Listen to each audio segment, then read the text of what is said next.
السلام علیکم ورحمۃ اللہ وبرکاتہ۔ امید کرتی ہوں کہ سب خیر و عافیت کے ساتھ ایمان کی بہتر حالت میں ہوں گے۔ الحمدللہ سورۃ السجدہ آیت نمبر 26 تک کمپلیٹ ہو گئی ہے۔ آج انشاءاللہ تعالی آیت نمبر 27 کی طرف چلتے ہیں۔ شروع کرتے ہیں۔ نحمدہ ونصلی علی رسولہ الکریم، اما بعد، اعوذ باللہ من الشیطان الرجیم، بسم اللہ الرحمن الرحیم۔ سورۃ السجدہ آیت نمبر 27، لفظی ترجمہ۔ اولم کیا بھلا نہیں، یرو انہوں نے دیکھا، انا بے شک ہم، نسوق چلاتے ہیں ہم، الماء پانی کو، الی الارض طرف زمین، الجرزی بنجر کے، فنخرج پھر ہم نکالتے ہیں، بھی ساتھ اس کے، زرعن کھیتی کو، تاکلو کھاتے ہیں، منہ اس سے، انعامہم ان کے مویشی، وانفسہم اور وہ خود بھی، افلا کیا بھلا نہیں، یبصرون وہ دیکھتے۔ English translation.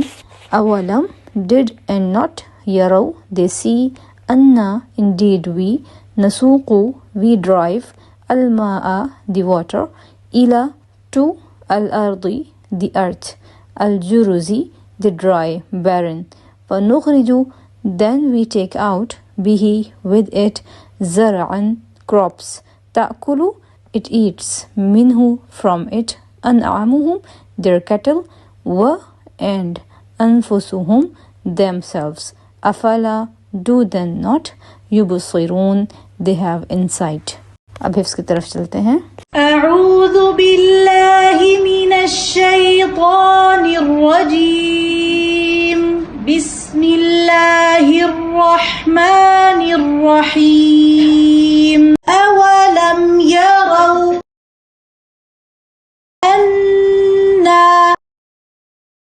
أولم يروا أنا نسوق الماء أولم يروا أنا نسوق الماء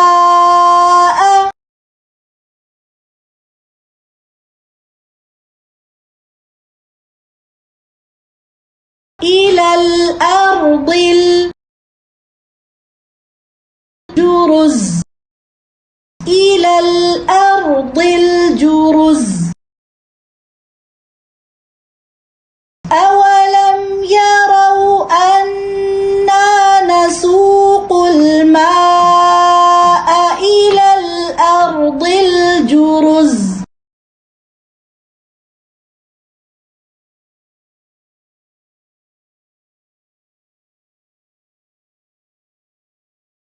فنخرج به زرعا فنخرج به زرعا تأكل منه أنعامهم تأكل منه أنعامهم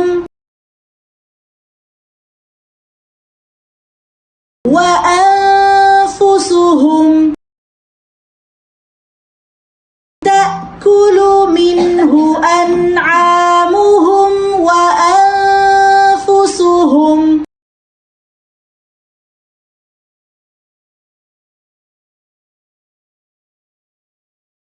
أفلا يبصرون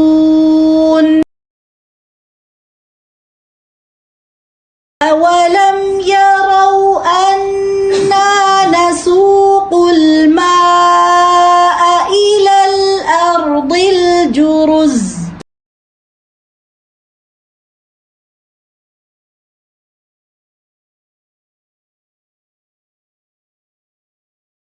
فنخرج به زرعا تأكل منه أنعامهم وأنفسهم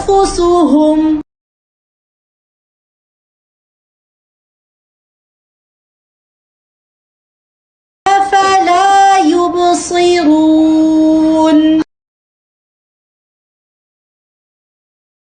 أولم يروا أنا نسوق الماء إلى الأرض الجرز فنخرج به زرعا تأكل منه أنعامهم وأنفسهم أفلا يبصرون.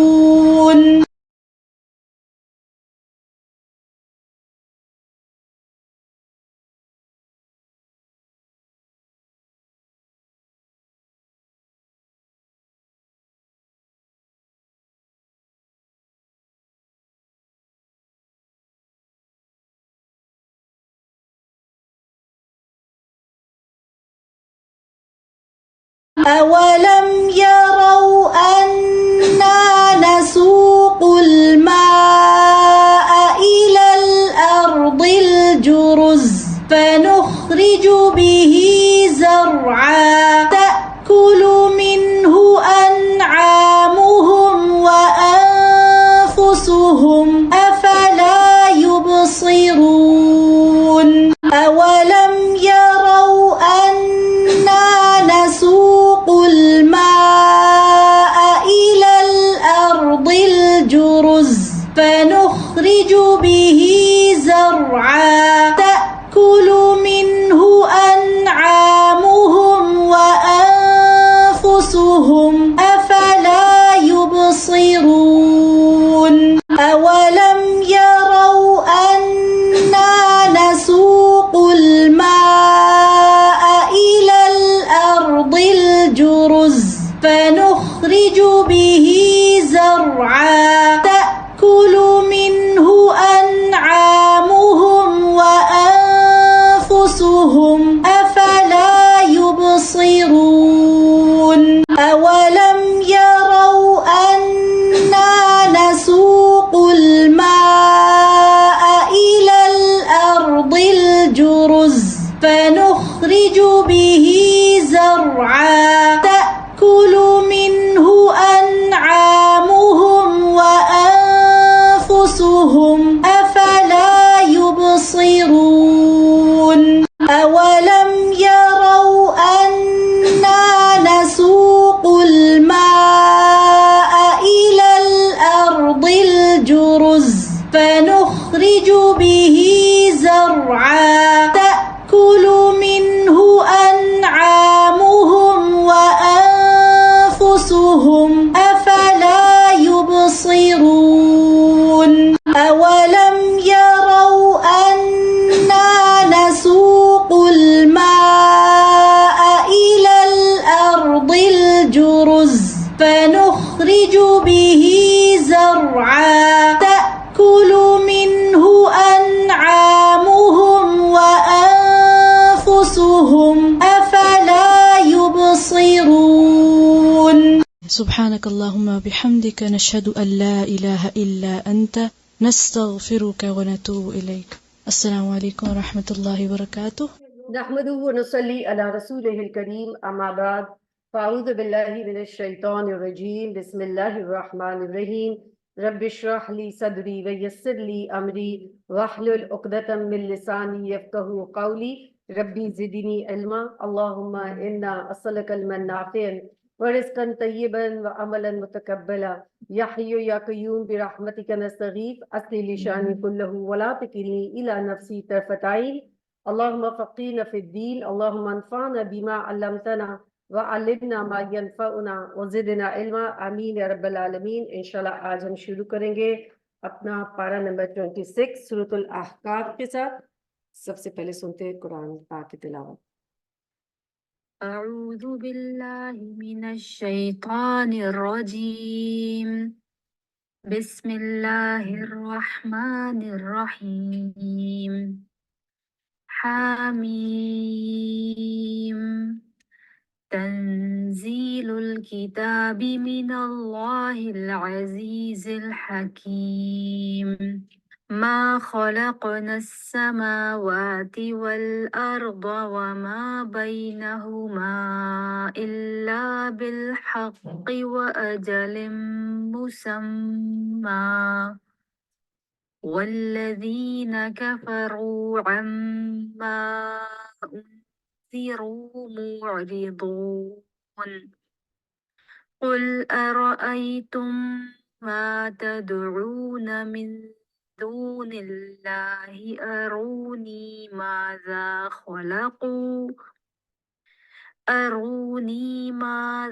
خلقوا من الأرض أم لهم شرك في السماوات ائتوني بكتاب من قبل هذا أو أثارة من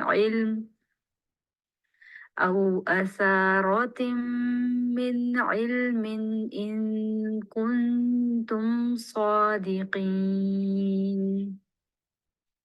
بسم اللہ الرحمن الرحیم. حامیم تنزیل الکتاب من اللہ العزیز الحکیم. حامیم، اس کتاب کا نزول اللہ زبردست اور دانا کی طرف سے ہے. اللہ سبحانہ تعالیٰ نے کتاب کے ساتھ ہی اپنے بارے میں بتایا کہ اللہ سبحانہ تعالیٰ کتنا غالب ہے، حکمت والا ہے. کتاب کی تعریف کی گئی کہ یہ کتاب جو ہے، اس کی تعریف ہے کہ یہ کتاب جو ہے خود اٹ سیلف آپ دیکھیں کہ بہت زیادہ تعظیم والی، عزت والی کتاب ہے، اور جس نے بھیجی ہے وہ غالب ہے، حکمت والا ہے. تو جو اس کا کلام ہوگا وہ کتنا زیادہ حکمت والا ہوگا. ہم نے زمین اور آسمانوں کو اور ان ساری چیزوں کو جو ان کے درمیان ہے برحق اور ایک مدت خاص کے تعین کے ساتھ پیدا کیا ہے، مگر یہ کافر لوگ اس حقیقت سے منہ موڑے ہوئے ہیں جن سے ان کو خبردار کیا گیا ہے. اللہ سبحانہ تعالیٰ نے آسمان و زمین بتائے، کتاب اتاری، تو ان سب کو بنانے کا، بھیجنے کا ایک مقصد ہے. بے مقصد اللہ سبحانہ تعالیٰ نے کائنات میں کوئی چیز نہیں بنائی. اور اس طرح جس طرح کائنات سے ہم آج فائدہ اٹھا رہے ہیں، زمین، آسمان، اور اسی طریقے سے پانی، سمندر، ان سب سے ہم کیا ہے آج فائدہ اٹھا رہے ہیں. اسی طریقے سے اس کتاب سے بھی فائدہ اٹھانا ہے، کیونکہ ایک وہ ہے کہ جو ہماری دنیا بنا رہی ہے جس میں ہم دنیاوی فائدے حاصل کریں، اور دوسرا کیا ہے کہ جو ہماری آخرت بنا رہی ہے، اس لیے اس سے فائدہ اٹھانا ضروری ہے. اللہ تعالیٰ نے انسان کو جو ہدایت کے لیے انبیاء بھیجے، کتابیں نازل کی، نیکی کے تمام راستے بتائے، پھر کائنات کی ہر چیز انسان کے فائدے کے لیے بنا دیا، اور اس کو کچھ وقت دیا کہ اس وقت کے اندر، اس ٹائم پیریڈ کے اندر وہ فائدہ اٹھا لے. اور جب وہ ٹائم ختم ہو جائے گا، نہ وہ ٹائم آگے جا سکتا ہے نہ پیچھے جا سکتا ہے. تو جو تو اللہ اور رسول پر ایمان لائے اور اس کتاب سے فائدہ اٹھائے تو وہ تو پار ہوگی ان کی کشتی. اور جو اپنی دنیا میں مشغول ہو گئے اور پھر انہوں نے نہیں اس چیز سے فائدہ اٹھایا، بھول گئے، تو مرنے کے بعد دوبارہ پھر ان کا حساب کتاب جو ہے وہ مشکل ہے. اے نبی صلی اللہ علیہ وسلم، ان سے کہو کبھی تم نے آنکھیں کھول کر بھی دیکھا کہ وہ ہستیاں جنہیں تم اللہ کو چھوڑ کر پکارتے ہو، ذرا مجھے دکھاؤ تو صحیح کہ زمین میں انہوں نے کیا پیدا کیا ہے، یا آسمانوں کی تخلیق و تدبیر میں ان کا کیا حصہ ہے. اس سے پہلی آئی ہوئی کتاب یا علم کا کوئی بقیہ ان عقائد کے ثبوت میں تمہارے پاس ہو تو وہی لے آؤ اگر تم سچے ہو. یعنی شرک کے لیے جو یہ لوگ شرک کرتے ہیں کوئی دلیل ہونی چاہیے. اگر کہ کوئی دلیل نہیں ہے تو کوئی تو دلیل ہونا کہ بھئی آپ کس طرح شرک کر سکتے. کیا اللہ سبحانہ تعالیٰ نے کوئی ایسی عقلی دلیل یا شریعت میں کوئی دلیل، نقلی دلیل ان کے پاس ہے کہ جس کی وجہ سے شرک کرتے ہیں؟ یعنی کیا کائنات میں کوئی چیز ایسی ہے کہ جو بتاتی ہو کہ اللہ سبحانہ تعالیٰ کے ساتھ اور بھی دوسرا الہ ہے؟ یا پھر ایسی ہے کہ کتاب میں یا نبی صلی اللہ علیہ وسلم نے کوئی ایسی بات فرمائی ہے کہ جس کی وجہ سے انسان جو ہے وہ شرک کرنے لگتا ہے؟ یعنی کیا ریزنز ہے کہ انسان کے پاس، کیونکہ ہر چیز کے پیچھے کوئی دلیل ہونی چاہیے، کوئی دلائل ہونے چاہیے. اگر دلائل نہیں ہے تو کس طرح شرک کر سکتے ہیں؟ آخر شرک سے زیادہ بہکا ہوا انسان اور کون ہوگا جو اللہ کو چھوڑ کر ان کو پکارے جو قیامت تک اسے جواب نہیں دے سکتے، بلکہ اس سے بھی بے خبر ہے کہ پکارنے والے ان کو پکار رہے ہوں. یعنی مشرکین کے بت یا چاہے کوئی مزار ہے، کچھ بھی ہے، قیامت تک جو ہے وہ کوئی بھی نہ تو جواب دے گا، نہ ان کی مدد کرنے کو آ سکتا ہے. چاہے وہ کتنی بھی ان کی فریاد کرے، ان کو پکارے، ان سے مانگے، کوئی طاقت اور اختیار ان کے پاس نہیں ہے ان کی مشکلات کو حل کرنے کا. وَإِذَا حُشِرَ النَّاسُ قَالُوا لَهُمْ أَعْدَاءً وَقَالُوا بِعِبَادَتِهِمْ كَافِرِينَ. اور جب تمام انسان جمع کیے جائیں گے اس وقت وہ اپنے پکارنے والوں کے دشمن اور ان کی عبادت کے منکر ہو جائیں گے. ان لوگوں کو جب ہماری صاف صاف آیات سنائی جاتی ہیں اور حق ان کے سامنے آ جاتا ہے تو کافر لوگ اس کے متعلق کہتے ہیں یہ تو کھلا جادو ہے. یعنی یہ حق کون سا ہے؟ قرآن. قرآن اللہ حق ہے، قرآن حق ہے، قیامت حق ہے، اس لیے رسول صلی اللہ علیہ وسلم حق ہے. اس لیے ان تمام پر ایمان لانا اور ان سے فائدہ اٹھانا میں ہماری ہی لیے نجات ہے، ہماری لیے ہی فائدہ ہے. ان کا کہنا یہ کہ رسول نے اسے خود گھڑ لیا ہے. ان سے کہو اگر میں نے اسے خود گھڑ لیا ہوتا تو تم مجھے اللہ کی پکڑ سے کچھ بھی نہ بچا سکو گے. جو باتیں تم بناتے ہو اللہ ان کو خوب جانتا ہے، میرے اور تمہارے درمیان وہی گواہی دینے کے لیے کافی ہے، اور وہ بڑا درگزر کرنے والا اور رحیم ہے. ان سے کہو میں کوئی نرالا رسول تو نہیں ہوں، میں کوئی نیا تو نہیں ہوں، میں نہیں جانتا کہ کل تمہارے ساتھ کیا ہونا ہے اور میرے ساتھ کیا. میں تو صرف اس وحی کی پیروی کرتا ہوں جو میرے پاس بھیجی جاتی ہے، اور میں ایک صاف صاف خبردار کرنے والے کے سوا اور کچھ نہیں ہوں. یعنی آپ صلی اللہ علیہ وسلم یہاں پہ جو فرما رہے ہیں کہ مجھ سے پہلے بھی بہت سارے رسول آتے رہے اور ان کو بھی اللہ سبحانہ تعالیٰ نے بھیجا، اللہ تعالیٰ نے کتاب بھیجی، لوگوں کی ہدایت کے لیے بھیجا، تو میں بھی اسی ایک کڑی ہوں ان پہلے والے آنے والے رسولوں کی. تو رسول صلی اللہ علیہ وسلم کی طرف سے اللہ سبحانہ تعالیٰ یہاں جواب دے رہے ہیں کہ یہ جو رسول آیا ہے یہ پہلی رسولوں کی ایک کڑی ہے. اور کیا فرمایا کہ میں تو اپنے انجام کے بارے میں بھی نہیں جانتا کہ میرے ساتھ کیا سلوک کیا جائے گا. اور اسی لیے آپ دیکھیں کہ اللہ کے رسول صلی اللہ علیہ وسلم ہمیشہ ان کے اندر کتنی عاجزی تھی، ساری ساری رات کھڑے ہو کے عبادت کرتے تھے کہ ان کے پاؤں میں ورم آ جاتا تھا، جسٹ بیکاز کہ اللہ سبحانہ تعالیٰ کو راضی کرنے کے لیے اور اللہ کی خوشنودی کے لیے. اور کیا کہتے ہیں جو علم مجھے دیا گیا ہے یہ وہی ہے کہ جو اللہ نے مجھے دیا ہے، میں اپنی طرف سے کوئی چیزیں نہیں کہتا. اگر اللہ کے رسول صلی اللہ علیہ وسلم نے کبھی کوئی چیز اپنی طرف سے فار ایگزامپل شہد کو حرام کر دیا تو اللہ سبحانہ تعالیٰ نے فوراً اس چیز کے لیے رسول صلی اللہ علیہ وسلم کو واپس لے آئے کہ بھئی آپ کس طریقے سے وہ چیز حرام کر سکتے ہیں جسے اللہ سبحانہ تعالیٰ نے حلال کیا.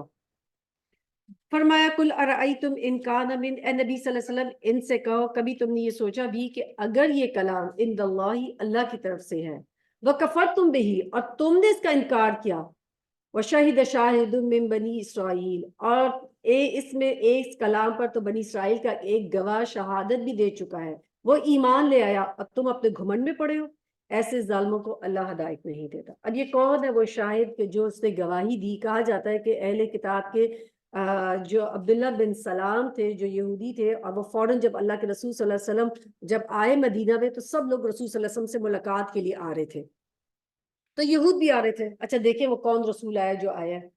تو وہ کہتے ہیں جب میں نے اللہ کے رسول صلی اللہ علیہ وسلم کو پہلی دفعہ دیکھا تو میں نے کہا کہ یہ چہرہ کسی جھوٹے کا نہیں ہو سکتا، اور آپ صلی اللہ علیہ وسلم کو دیکھ کر وہ فوراً ایمان لے آئے تھے.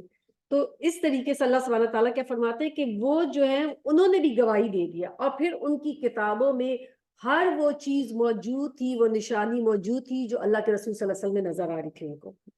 اس کے باوجود جو ظالم تھے وہ کبھی ایمان نہیں لے کر آئے. تو اللہ کے نزدیک وہ سب سے زیادہ قریب ہے کہ جو عمل میں سب سے آگے ہے. اگر خالی دعوے کرنے بھی ہمارے لیے انف نہیں ہے انلیس کہ ہم جو ہے عملی مسلمان نہیں بنیں گے. وقال الذین کفروا للذین آمنوا لو کان خیرا ما سبقونا الیہ، جن لوگوں نے ماننے سے انکار کر دیا ہے وہ ایمان لانے والوں کے متعلق کہتے ہیں اگر اس کتاب کو مان لیا کچھ کام ہوتا تو یہ لوگ اس معاملے میں ہم سے سبقت نہ لے جا سکتے تھے. یعنی اگر اتنی اچھی کتاب تھی، یہود جو اہل کتاب ہے تو وہ ہم لے آتے اس کے اوپر. چونکہ انہوں نے اس پہ ہدایت نہ پائی اس لیے اب ضرور یہ کہیں گے یہ تو پرانا جھوٹ ہے. حالانکہ اس سے پہلے موسیٰ علیہ السلام کی کتاب رہنما اور رحمت بن کر آ چکی ہے، اور یہ کتاب اس کی تصدیق کرنے والی زبان عربی میں آئی ہے تاکہ ظالموں کو متنبع کرے اور نیک روش اختیار کرنے والوں کو بشارت دے دے. تو اب ہمارے لیے کرنے کا کام کیا ہے؟ نیکیوں میں سبقت لگائیں. ہم لوگ کیا ہوتا ہے کہ ٹھیک ہے اگر ایک جائے گا تو دوسرا جائے گا، ہم لوگوں کے پیچھے پیچھے چلنے والے ہوتے ہیں. اچھا فلاں جا رہا تو چلو ٹھیک ہے میں بھی چلی جاؤں گی. لیکن نیکیوں میں سبقت لگائیں. اس لوگوں کو ہم دنیا میں جیسے چاہتے ہیں نا کہ سب سے پہلے میں نیا جوڑا پہنوں، میرا جوڑا سب سے پہلا ہو، میری چیز سب سے پہلی ہو، میرے جیسے کسی کی چیز نہ ہو. تو یہ سب انسان کے اپنی کمی کوتاہیاں ہیں، لمیٹڈ بلیفز ہیں، جس کی وجہ سے اس کے اندر وہ جو انفرٹی کمپلیکسز کو انسان اپنا ظاہر کرتا ہے. اصل چیز کیا ہے کہ انسان سبقت لے جائے، اور سبقت کس میں لے جائے؟ نیکیوں میں. عبداللہ بن سلام نے دیکھا رسول صلی اللہ علیہ وسلم کو، فوراً انہوں نے انتظار نہیں کیا کہ کوئی اور ایمان لاتا ہے کہ نہیں آتا، فوراً ایمان کے اندر داخل ہو گئے اور اسلام لے آئے، قبول کر لیا. اسی طریقے سے ہمارے لیے بھی یہ ہے کہ اگر ہمیں کہیں سے نیکی کا کوئی بھی ایک ایسے مل رہا ہے موقع تو اس نیکی کو ہاتھ سے رائیگاں نہ کریں. فرمایا کہ اور نیک روش اختیار کرنے والوں کے لیے بشارت دے دے۔ یقیناً جن لوگوں نے کہہ دیا کہ اللہ ہی ہمارا رب ہے، پھر اس پر جم گئے، ان کے لیے کوئی خوف نہیں ہے اور نہ وہ غمگین ہوں گے۔ ایسے سب لوگ جنت میں جانے والے ہیں جہاں وہ ہمیشہ رہیں گے، اپنے اعمال کے بدلے میں وہ جو دنیا میں کرتے رہے تھے۔ بہت آسان ہے کہہ دینا لا الہ الا اللہ، لیکن اصل کیا ہے؟ اس پہ جم جانا۔ جو کہہ دے کہ رب اللہ، اللہ ہمارا رب ہے، اور پھر اس پہ جم جائے۔ رب کون ہوتا ہے؟ جو خالق ہے، جو میرا پیدا کرنے والا ہے، جو مالک ہے، جو میری ہر چیز کا اختیار اس کے پاس ہے، اور پھر وہ میرا مدبر بھی ہے کہ وہ میری تمام زندگی کی کنٹرول اللہ کے پاس ہے، اور پھر وہ ہر میرے جو بھی زندگی میں میرے فیصلے اللہ نے کیے اس پہ راضی ہوتا ہے، اس پہ جڑا رہتا ہے، جمع رہتا ہے، کبھی گیو اپ نہیں کرتا، کبھی اللہ سے مایوس نہیں ہوتا۔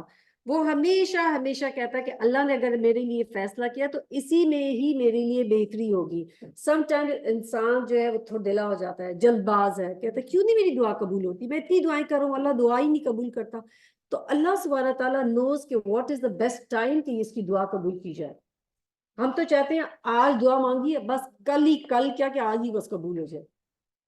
اللہ کیا ایسا نہیں، اللہ رائٹ ٹائم پہ رائٹ وقت جو ہمارے لیے ہوتا ہے اس کے لیے ہمارے لیے دعائیں قبول کرتا ہے۔ جیسے کل ہم نے پڑھا تھا کچھ لوگوں کو اللہ تعالیٰ بیٹیاں دیتا ہے، کچھ کو بیٹے دیتا ہے، کچھ کو کچھ بھی نہیں دیتا، کچھ کو ملے جلے دیتا ہے۔ کیوں؟ اللہ بہتر جانتا ہے کہ ان کے لیے کیا بہتری ہے۔ جس کو اولاد نہیں دیتا تو اس کو اللہ سبحانہ تعالیٰ نے کسی اپنے اور کام کے لیے رکھا ہوتا ہے، وہ ایسے ایسے دنیا میں کام کرتا ہے جو کوئی اور نہیں کرتا۔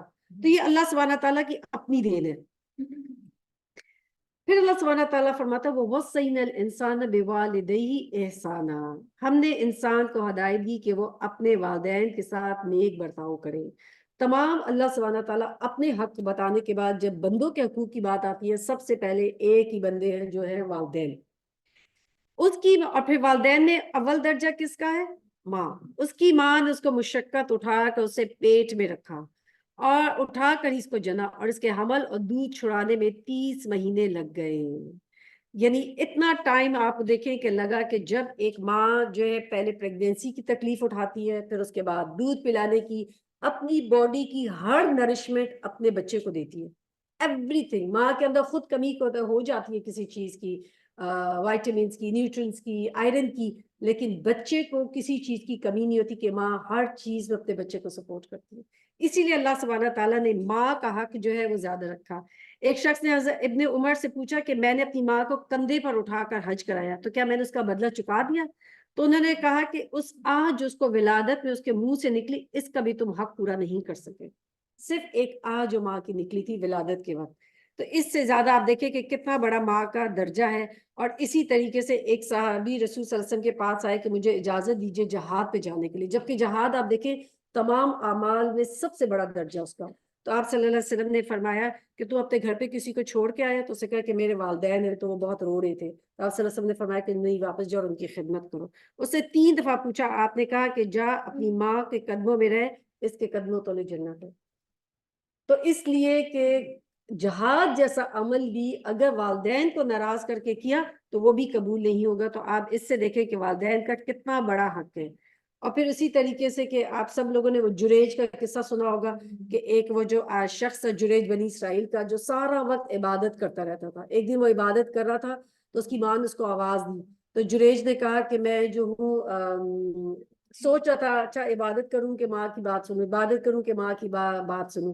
تو اس نے کیا کیا کہ پھر اس کے بعد چھوڑ دیا اور اپنی عبادت ختم کر کے ماں کے پاس آیا، تو ماں کو اس تک غصہ آ گیا اور اس نے کہا کہ جریج تب تک نہ مرے جب تک کہ زناکار کا منہ نہ دیکھ لے، جبکہ وہ عبادت کر رہا تھا۔ تو آپ سوچیں کہ اس کی وہ ماں کی بددعا جو ہے وہ قبول ہوگی، اور کسی جو ہے زناکار نے جریج کے اوپر الزام لگا دیا، اور پھر ڈیفینیٹلی وہ الزام جو ہے پروو ہو گیا کہ ہی واز انوسینٹ۔ لیکن اس سے پتہ لگتا ہے کہ کتنا ضروری ہے کہ اگر کہ والدین کو ضرورت ہو تو اس وقت انسان والدین کی وہ جو ضرورت پوری کرے، نہ کہ کھڑے ہو کے انسان اس وقت نفل عبادت کرے۔ یعنی نفل عبادت ادا کرنے سے زیادہ کیا بہتر ہے کہ انسان اپنے ماں باپ کی خدمت کرے اور ماں کی خاص طور پہ اس کی اطاعت کرے۔ ماں کی نافرمانی گناہ کبیرہ میں سے ہے، یعنی والدین کی نافرمانی گناہ کبیرہ میں سے، خاص طور پر ماں کی تو اطاعت نہ کرنا بہت ہی بڑا گناہ ہے۔ ہاں اویس کرنی، ہاں اویس کرنی بھی ایک صحابی تھے جو رسول صلی اللہ علیہ وسلم کی زندگی میں ان سے ملاقات کرنے کے لیے نہیں آئے تھے، تو ان کے لیے اجر کیوں تھا کہ کیونکہ انہوں نے اپنی ماں کی خدمت کی وجہ سے وہ رکے ہوئے تھے. تو جب وہ رسول صلی اللہ علیہ وسلم نے فرمایا تھا صحابہ سے کہ جب وہ مدینہ آئیں تو تم اپنے لیے ان سے دعا کروانا، تو حضرت عمر انتظار کرتے تھے جب بھی کوئی کیراوان آتا تھا تو ان سے پوچھتے تھے کہ اس میں اویس کرنی ہے، کہ انہوں نے خاص ان کو بتایا کہ رسول صلی اللہ علیہ وسلم نے جب وہ آئے تو ان کو بتایا کہ آپ صلی اللہ علیہ وسلم نے ہمیں اس چیز کی نصیحت کی تھی کہ آپ سے دعا کروائی جائے. تو اللہ سبحانہ تعالیٰ، آپ دیکھیں کہ دنیا میں آپ نے خود نوٹ کیا ہوگا جو بچے اپنے والدین کے بہت اطاعت گزار ہوتے ہیں، اللہ سبحانہ تعالیٰ اس طریقے سے ان کو دنیا میں عطا کرتا ہے، اٹس مائنڈ بلوئنگ. خاص طور پہ اپنی ماں کی عزت کرنے والے، اور خاص طور پہ وہ ماں کہ جو دین کی کوئی اسکالر ہوتی ہے، اس کی تو گناہ کو یعنی اس کی اطاعت نہ کرنا، نافرمانی کرنا، تو پھر باقی ماؤں کی نافرمانی کرنے سے بڑا گناہ ہوتا ہے. تو اس لیے بہت زیادہ اس چیز کا خیال کرنا چاہیے کہ ہم اپنی والدہ کا جس طریقے سے ان کا خیال کر سکتے ہیں، اگر وہ زندہ ہیں تو پھر تو ان کے لیے تحفے بھجوائیں، تحائف بھجوائیں، whatever they ask for, اور even if they do not ask you, جو بھی آپ کی اندر ہے آپ ضرور اپنی والدہ کی خدمت کریں. اگر فوت ہو گئے ہیں تو پلیز پلیز ان کے لیے دعائیں کریں. کبھی کبھار ہمارے جو اولاد ہوتی ہے ہماری نافرمانی کیوں کرتی ہے؟ کیونکہ ہم نے اپنی زندگی میں اپنے والدین کے ساتھ کوئی ایسی نافرمانی کی ہوتی ہے. اس لیے اللہ سبحانہ تعالیٰ سے اس چیز کی معافی مانگے اور ان کی خوب خوب جو ہے ان کے لیے دعائیں کریں، ان کی طرف سے صدقہ کریں. حتیٰ اذا بلغ اشدہ وبلغ 40 سنہ، یہاں تک کہ جب اپنی پوری طاقت کو پہنچا 40 سال کا ہو گیا، تو اس نے کہا ربی اعزنی ان اشکر نعمتک التی انعمت علی وعلی والدی وان اعمل صالحا ترضاہ واصلح لی فی ذریتی انی تبت الیک وانی من المسلمین. ضرور یہ دعا اگر آپ کو نہیں آتی پلیز یاد کر لیں، بہت ہی خوبصورت دعا ہے. اے میرے رب مجھے توفیق دے کہ میں تیری نعمتوں کا شکر ادا کروں جو تو نے مجھے اور میرے والدین کو عطا فرمائی، اور ایسا نیک عمل کروں جس سے تو راضی ہو، اور میری اولاد کو بھی نیک بنا کر مجھے سکھ دے. میں تیرے حضور توبہ کرتا ہوں اور تابع فرمان مسلم بندوں میں سے ہوں. یعنی والدین کے لیے دعا کرنا بھی کتنا بڑا ایک نیکی کا رتبہ ہے. یہ بھی ایک نیکی ہے کہ آپ اپنے والدین کے لیے دعائیں کرتے ہیں. کہا جاتا ہے کہ جیسے امام ابن جی نہیں ایسا نہیں ہوتا. اگر آپ فار ایگزامپل کہ جب بھی آپ کوئی بھی نیکی کرتے ہیں، ٹھیک ہے، کوئی بھی نیکی کا کام کریں، چاہے فار ایگزامپل کچھ تو ایسے صدقات ہیں کہ جو رسول صلی اللہ علیہ وسلم کی سنت سے ہمیں پتہ لگتے ہیں کہ رسول صلی اللہ علیہ وسلم نے جن کا حکم دیا ہے کہ فار ایگزامپل اگر کوئی والدین فوت ہو گئے آپ ان کی طرف سے ہم صدقہ کرتے ہیں تو یہ صدقہ ان کو پہنچتا ہے. لیکن جو قرآن کی تلاوت ہے اس کے لیے بہترین طریقہ یہ ہے آپ قرآن کی تلاوت کریں. اس کے بعد یہ وہ موقع ہوتا ہے کہ جب انسان کی دعائیں قبول ہوتی ہیں، اس وقت آپ اپنے والدین کے لیے بخشش کی دعا کریں. یہ بہترین طریقہ ہے. آپ نماز پڑھتے ہیں، اپنی نماز میں نفل نماز میں سجدے میں اپنے والدین کے لیے دعا کریں. امام ابن تیمیہ جو ہے وہ کہتے ہیں میں سجدے میں اپنے والدین کے لیے کبھی بھی مجھے زندگی کی کوئی مشکلات ہوتی تھی تو میں سجدے میں یہ دعا کرتا تھا رب ارحمہما کما ربیانی صغیرا. تو اس طریقے سے آپ اپنے والدین کے لیے دعائیں کریں تو یہ چیز اٹ سیلف انسان کے لیے مشکلات کو دور کر دیتی ہے. ٹھیک ہے. پھر اس کے بعد اسی طرح کے لوگوں سے ہم نے ان کے بہترین اعمال کو قبول کرتے ہیں اور ان کی برائیوں سے ان کو درگزر کر جاتے ہیں. یہ جنتی لوگوں میں شامل ہوں گے اس سچے وعدے کے مطابق جو ان سے کیا جاتا رہا ہے. یعنی اب آپ دیکھیں کہ یہ وہ جنتی لوگ ہیں جن کے اللہ سبحانہ تعالیٰ نے پیچھے پوری کوالٹیز بتائی. اور ایک خاص بات اس پہ آپ دیکھیں، اس طرح کے لوگوں سے ہم ان کے بہترین اعمال قبول کرتے ہیں. یعنی والدین کی خدمت کرنا، ان کے لیے دعائیں کرنا، اس کی وجہ سے انسان کے نیک اعمال قبول ہوتے ہیں. اور اگر والدین کی نافرمانی کی تو اس کی وجہ سے نیک اعمال ضائع ہو جاتے ہیں. دس از سچ این امپورٹنٹ تھنگ کہ جس پہ ہم سب غور کریں. اور خاص طور پہ 40 سال میں کیا ہوتا ہے، اب آپ کے بچے بھی بڑے ہو گئے، آپ کے اوپر اپنے بچوں کی بہت بڑی ذمہ داریاں ہوتی ہیں، اور پھر اس کے بعد والدین بھی بوڑھے ہو گئے، تو اب کیا ہے، دونوں کو بیلنس کرنا مشکل ہو جاتا ہے. اور سو مینی ٹائمز انسان اپنے والدین کو کوئی سخت بات کہہ دیتا ہے، والدین بار بار کوئی چیز ریپیٹ کرتے ہیں، انسان بہت زیادہ اس چیز کے لیے انسان وہ ہوتا ہے نا کہ ایک دم سے کوئی ایسی بات کہہ دیتا ہے جس سے والدین جو رو پڑتے ہیں یا ناراض ہو جاتے ہیں، واٹ ایور اٹ از. اس چیز سے انسان کو بہت کوشش کرنی چاہیے اپنے آپ کو کنٹرول کرے. تو اللہ تعالیٰ فرماتے کہ اس کی وجہ سے جو اللہ تعالیٰ نے ان سے وعدے کیے تو پھر ان کے لیے کیا ہے؟ جنت ہے. تو یہ جنتی لوگوں کی کوالٹیز ہے. والذی قال لوالدیہ اف لکما، اور جس شخص اپنے والدین سے کہہ دیا اف، تم نے تنگ کر دیا. کیا تم مجھے یہ خوف دلاتے کہ مرنے کے بعد پھر قبر سے نکالا جاؤں گا؟ حالانکہ مجھ سے پہلے تو بہت ساری نسلیں گزر چکی ہیں، ان میں سے تو کوئی اٹھ کر نہیں آیا. ماں باپ دونوں اللہ کی دہائی دے کر کہتے ارے بد نصیب مان جا، اللہ کا وعدہ سچا ہے. مگر وہ کہتے ہیں یہ سب اگلے وقتوں کی فرسودہ کہانیاں ہیں. یہ وہ لوگ ہیں جن پر عذاب کا فیصلہ چسپاں ہو چکا ہے. ان سے پہلے جنوں اور انسانوں کے جو ٹولے ہو گزرے ہیں انہیں بھی ہم انہی میں یہ بھی شامل ہو جائیں گے. بے شک یہ گھاٹے میں رہ جانے والے لوگ ہیں. دونوں گروہوں میں سے ہر کے درجے ان کے اعمال کے لحاظ سے ہیں تاکہ اللہ ان کا پورا بدلہ ان کو دے دے. ان پر ظلم ہرگز نہ کیا جائے گا. وَيَوْمَ يُعْرَضُ الَّذِينَ كَفَرُوا عَلَى النَّارِ أَذْهَبْتُمْ طَيِّبَاتِكُمْ فِي حَيَاتِكُمُ الدُّنْيَا وَاسْتَمْتَعْتُمْ بِهَا فَالْيَوْمَ بِغَيْرِ الْحَقِّ وَبِمَا كُنْتُمْ فَالْيَوْمَ تُجْزَوْنَ عَذَابَ الْهُونِ بِمَا كُنْتُمْ تَسْتَكْبِرُونَ.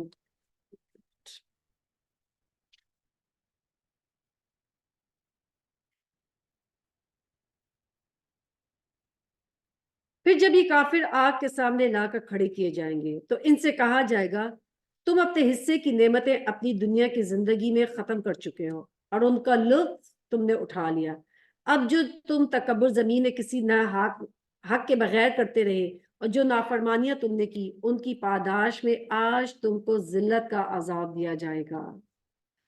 یعنی اس میں کیا چیز ہے کہ اپنے حصے کی نعمتیں تم دنیا میں ختم کر چکے. یعنی جو بھی ان کو دنیا میں نعمتیں دی کی ان نعمتوں کو انہوں نے دنیا میں استعمال کیا، چونکہ ایمان نہیں تھا، عمل نہیں تھے، نیکیاں نہیں تھی، تو بس تمہارا اب یہاں پر کوئی حصہ نہیں ہے.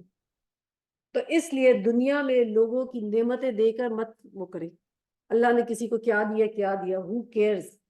اصل چیز کیا ہے کہ اللہ نے جو نعمت دی ہے اس نعمت کو کس طریقے سے انسان یوٹیلائز کرتا ہے، کتنی اپنی آخرت کماتا ہے. ورنہ کیا ہوگا کہ اگر نعمتیں مل گئی اور اس سے کوئی انسان جو نہ کچھ کمایا تو وہ سب کچھ دھڑا کا دھڑا رہ جائے گا. وہ سب یہیں پہ کھایا پیا اور پھر وہاں پہ ان کے لیے کوئی حصہ نہیں ہوگا.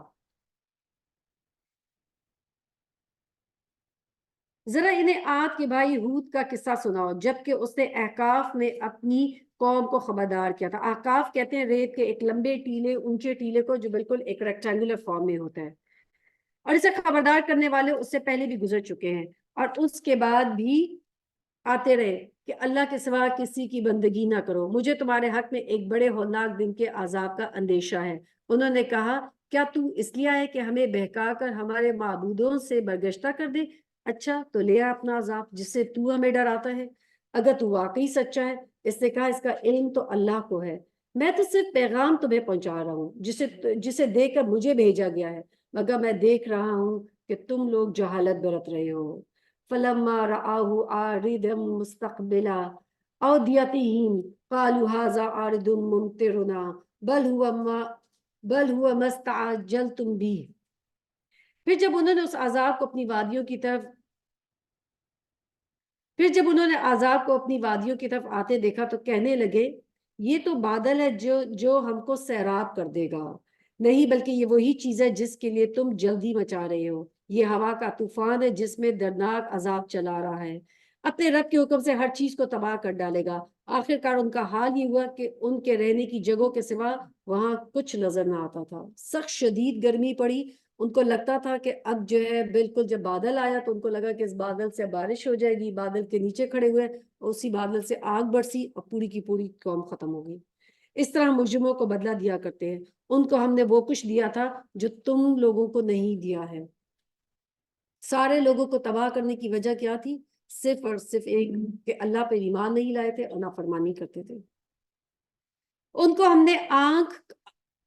ہم نے کان، آنکھیں اور دل سب کچھ دے رکھے تھے، مگر نہ وہ کان ان کے کسی کام آئے، نہ آنکھیں نہ دل، کیونکہ وہ اللہ کی آیات کا انکار کرتے تھے. ہر اسی چیز کے پھیرے میں آگے جس کا وہ مذاق اڑاتے تھے۔ تو اللہ تعالیٰ نے یہ جو نعمتیں دی ہیں اس کا مقصد کیا ہے کہ انسان ان کے ساتھ اللہ سبحانہ تعالیٰ کی پہچان کر سکے، اللہ سبحانہ تعالیٰ کو پا سکے، اللہ تعالیٰ کی معرفت حاصل کر سکے، اور اللہ سبحانہ تعالیٰ کی جو نعمتیں دی ہیں وہ اللہ تعالیٰ کی راہ میں لگا سکے۔ تمہارے گرد و پیش کے علاقوں میں بہت سی بستیوں کو ہم ہلاک کر چکے ہیں، ہم نے اپنی آیات بھیج کر بار بار طرح طرح سے ان کو سمجھایا، شاید کہ وہ باز آ جائے۔ پھر کیوں نہ ان ہستیوں نے ان کی مدد کی جنہیں اللہ کو چھوڑ کر انہوں نے تقرب الی اللہ کا ذریعہ سمجھتے ہوئے معبود بنا لیا تھا، بلکہ وہ تو ان سے کھو گئے، اور یہ تو ان کے جھوٹ اور ان کی بناوٹی عقیدتوں کا انجام جو انہوں نے گھڑ رکھے تھے۔ وَإِذْ صَرَفْنَا إِلَيْكَ نَفَرًا مِنَ الْجِنِّ يَسْتَمِعُونَ الْقُرْآنَ۔ اور واقعہ بھی یہ قابل ذکر ہے کہ جب ہم نے جنوں کے ایک گروہ کو تمہاری طرف لے آئے تاکہ قرآن سنیں، جب وہ اس جگہ پہنچے جب آپ قرآن پڑھے تھے تو انہوں نے آپس میں کہا خاموش ہو جاؤ، جب وہ پڑھا جا چکا تو خبردار کرنے والے بن کر اپنی قوم کی طرف پلٹے۔ رسول صلی اللہ علیہ وسلم جو ہے جب واپس آ رہے تھے، یہ نبی صلی اللہ علیہ وسلم طائف سے جب مایوس ہو کے واپس آ رہے تھے تو رسول صلی اللہ علیہ وسلم نخلا کے قریب جو ایک جگہ پر آپ صلی اللہ علیہ وسلم تلاوت کر رہے تھے، تو اس سے پہلے جو تھے جنوں کے اندر بہت اس چیز کی پریشانی تھی کہ وہ کیا وجہ ہے کہ اب ہمیں جو ہے ملائے اعلیٰ کے قریب جو ہے جانے کی اجازت نہیں دی جاتی اور ان کو مار دیا جاتا ہے جیسے وہ قریب جانے کی کوشش کرتے۔ تو جنوں کی ڈفرینٹ ٹولیاں جو تھی وہ زمین میں پھر رہی تھی کہ آخر کس وجہ سے جو ہے اب زمین میں کیا نئی چیز ایک پیش آ گئی ہے جس کی وجہ سے ہمیں اب آسمان کے کناروں پر نہیں جانے دیا جاتا۔ تو یہاں پہ اللہ کے رسول صلی اللہ علیہ وسلم نخلا میں جو ہے آپ صلی اللہ علیہ وسلم تلاوت کر رہے تھے جو مکہ سے کے قریب، تو یہ جب جنہوں نے یہ سنا تو فوراً سمجھ گئے کہ یہ وہ چیز ہے جس کی وجہ سے اب ہمیں جو ہے آسمان کے کناروں پہ اجازت نہیں دی جا رہی، اور انہوں نے جیسے ہی قرآن سنا فوراً ایمان لیا۔ سب سے پہلے کیا؟ خاموش ہو جاؤ۔ کتنا ضروری ہے کہ قرآن کی تلاوت ہو رہی ہوتی ہے خاموشی سے اس کو سنیں، اور کیا کہا؟ سن کے آگے چلے گئے لوگوں کو خبردار کرنے کے لیے، باقی اپنی قوم کی طرف پلٹے کہ جا کے ان کو بتائیں کہ کیا حق ہے اور اس کو نہ ماننے کا کیا کیا نقصان ہوگا۔ تو قرآن کے بہت سارے آداب ہیں اور اس میں آگے چلے ہم پڑھتے۔ انہوں نے جا کر کہا اے ہماری قوم کے لوگوں، ہم نے ایک کتاب سنی ہے جو موسیٰ کے بعد نازل کی گئی، یعنی بیچ میں عیسیٰ علیہ السلام ہے لیکن وہ کس کی طرف کہہ رہے ہیں؟ موسیٰ کے بعد، یعنی موسیٰ علیہ السلام جو ہے ایکچولی جو امت تھی وہ موسیٰ علیہ السلام کی تھی۔ عیسیٰ علیہ السلام بھی بنی اسرائیل کے لیے ہی رسول بن کر آئے تھے۔ وہ کتاب کیا کرتی ہے؟ تصدیق کرنے والی ہے۔ کس چیز کی تصدیق کرتی ہے؟ حق کی، اللہ کی، پہلے والی کتابوں کی، پہلے رسولوں کی، قیامت کی، ہر چیز کی تصدیق کرنے والی ہے، جو اپنے سے پہلے آئی کتابوں کی تصدیق کرتی ہے۔ اور کیا کرتی ہے؟ رہنمائی کرتی ہے حق اور رائے راست کی طرف۔ اے ہماری قوم کے لوگوں، اللہ کی طرف بلانے والے کی دعوت قبول کر لو اور اس پر ایمان لے آؤ۔ کیا فائدہ ہوگا؟ اللہ تمہارے گناہوں سے درگزر فرمائے گا اور تمہیں عذاب العلیم سے بچا لے گا، یعنی جب تم ایمان لے آؤ گے تو وہ تمہیں عذاب سے بچا لے گا۔ رسول صلی اللہ علیہ وسلم وہ نبی تھے کہ جو جنوں اور انسانوں دونوں کے لیے آئے تھے، اور آپ صلی اللہ علیہ وسلم جو ہے جنات کے آپس کے جو کبھی جھگڑے ہو جاتے تھے جنات کے اندر، تو ان کے جا کے فیصلے بھی آپ صلی اللہ علیہ وسلم کرواتے تھے۔ اور جو بھی اللہ کے دائی کی بات نہ مانے وہ نہ زمین میں خود کوئی بل بوتا رکھتا ہے اور نہ اللہ کو زج کر سکتا ہے، اور نہ اس کی کوئی ایسے حامی و سرپرست ہے کہ اللہ سے اس کو بچا لے۔ ایسے لوگ کھلی گمراہی میں پڑے ہوئے ہیں۔ اور کیا ان لوگوں کی یہ سجھائی نہیں دیتا کہ جس اللہ نے یہ زمین اور آسمان پیدا کیے ہیں اور ان کو بناتے ہوئے جو نہ تھکا، وہ ضرور اس پر قادر ہے کہ مردوں کو جلا اٹھائے۔ کیوں نہیں؟ یقیناً وہ ہر چیز کی قدرت رکھتا ہے۔ جس روز یہ کافر آگ کے سامنے لائے جائیں گے اس وقت ان سے پوچھا جائے گا کیا یہ حق نہیں ہے؟ الیس ھذا بالحق؟ یہ کہیں گے ہاں، قالوا بلا وربنا، ہاں ہمارے رب کی قسم یہ واقعی حق ہے۔ اللہ فرمائے گا اچھا تو اب عذاب کا مزہ چکھو، اب اس انکار کی وجہ سے جو تم کرتے رہے تھے۔ پس نبی صلی اللہ علیہ وسلم صبر کیجئے، اس طرح اولو العزم رسولوں نے صبر کیا، اور ان کے معاملے میں جلدی نہ کرو۔ اولو العزم کون سے تھے رسول؟ ابراہیم علیہ السلام، نوح علیہ السلام، موسیٰ علیہ السلام، عیسیٰ علیہ السلام اور محمد صلی اللہ علیہ وسلم۔ یہ تمام پیغمبروں میں پہ ان کے 5 جو اولو العزم ہیں، ان میں بھی اللہ سبحانہ تعالیٰ نے کسی کا دوسرے سے درجہ بلند رکھا ہے. تو سب سے بڑا درجہ ان سب میں کس کا ہے؟ محمد صلی اللہ علیہ وسلم کا. جس روز یہ لوگ اس چیز کو دیکھ لیں گے جن کا انہیں خوف دلایا جا رہا ہے تو انہیں یوں معلوم ہوگا کہ جیسے دنیا میں دن کی ایک گھڑی بھر سے زیادہ نہیں رہتے. پس پہنچا دی گئی، بات پہنچا دی گئی، اب کیا نافرمان لوگوں کے سوا اور کوئی ہلاک ہوگا. یعنی یہ قرآن جو ہے یہ حق و باطل کو کھول کھول کر بتاتا ہے. اور اگر کہ یہ اس قرآن سے فائدہ نہیں اٹھاتے، اس کو اپنی زندگی میں شامل نہیں کرتے، تو کوئی چیز ان کو اس دن اللہ سبحانہ تعالیٰ کے عذاب سے نہیں بچا سکے گی. اس لیے جتنا زیادہ اس کتاب سے جڑے رہیں گے اتنا زیادہ ہمارے لیے نجات آسان ہے. بہت دفعہ ایسا ہوتا ہے کہ ہم قرآن کی محفلوں میں جاتے ہیں، پھر اس کے بعد مثال کے طور پہ اب دورائے قرآن چل رہا ہے. سب لوگ، آپ سب انکلوڈنگ مائی سیلف، ہم سب لوگ ایموشنلی اور ایک دم ہمارے جذبات، ہمارا ایمان جو ہے بڑا اسٹرانگ ہوتا ہے، اور ہم کہتے ہیں کہ بس اب تو بس ہم نے ہر چیز برائی چھوڑ دینی ہے. اچھا جیسے ہی رمضان ختم ہوگا، اب ہم جب جو لوگ آتے رہیں گے قرآن سے جڑے رہیں گے تو ڈیفینیٹلی ان کا ایمان جو ہے اس کی تجدید ہوتی رہے گی. اور جو لوگ چھوڑ دیں گے تو وہ پھر بیک ٹو اسکوائر ون. آپ دیکھیں 1 مہینہ گزرتا ہے اور پھر 2 مہینے پھر ہم سب کچھ بھلا جاتے ہیں، اینڈ دین نیکسٹ رمضان تک پھر ہم سارے ان تمام اعمال کو چھوڑ چکے ہوتے ہیں. ٹھیک ہے، بیک ٹو اسکوائر ون چلے جاتے ہیں. تو اس لیے بہت ضروری ہے کرتے رہے، اپنے آپ کو اپ گریڈ کریں. اگر آپ کا آج آپ کے کل سے بہتر نہیں ہوا تو آپ سوچ لیں کہ آپ کے اندر ترقی نہیں ہو رہی. آلویز اپنے آپ کو بہتر سے بہتر بنائیں، دین میں بھی دنیا میں بھی. دنیا میں بھی سیکھیں اپنے آپ کو کس طریقے سے، چاہے وہ ٹیکنالوجی ہے، چاہے وہ سائنس ہے، چاہے وہ کمپیوٹر ہے، ہر چیز میں اپنے آپ کو سیکھیں. اللہ تعالیٰ نے جو عقل دی ہے نا، دنیا کے بڑے بڑے کمپیوٹرز بھی اس عقل کو نہیں اس کے مرتبے پر تک پہنچ سکتے. اگر آج آرٹیفیشل انٹیلیجنس آ گئی ہے تو آرٹیفیشل انٹیلیجنس کے اندر بھی یہ ساری چیزیں جو ایک انسان نے دی ہوئی ہے فیڈ، تو وہ فیڈ بیک کر رہا ہے. خالی اصل فیڈ کرنے والا وہ انسان ہی ہے. تو اس لیے اپنی قدر کریں، اپنی جو اللہ تعالیٰ نے جو آپ کو شکل مخلوقات بنایا اس کو پہچانے. نیور تھنک کہ it's enough, it's never enough. The more you learn the more آپ کا دماغ جو ہے وہ کھلے گا. سورۃ المحمد، بسم اللہ الرحمن الرحیم. الذین کفروا وصدوا عن سبیل اللہ اضل اعمالهم. جن لوگوں نے کفر کیا اور اللہ کے راستے سے روکا، اللہ نے ان کے اعمال کو رائیگاں کر دیا. اہل مکہ کے تمام کام، تمام نیکیاں، حاجیوں کو پانی پلانا، صلہ رحمی کرنا، صدقہ کرنا، وعدہ کر لیتے تھے. اہل مکہ جو ہے اس پہ ڈٹے رہتے تھے، کبھی اپنے وعدے کی خلاف ورزی نہیں کرتے تھے. اتنا ان کے اندر امانت اور یہ سب چیزیں تھی.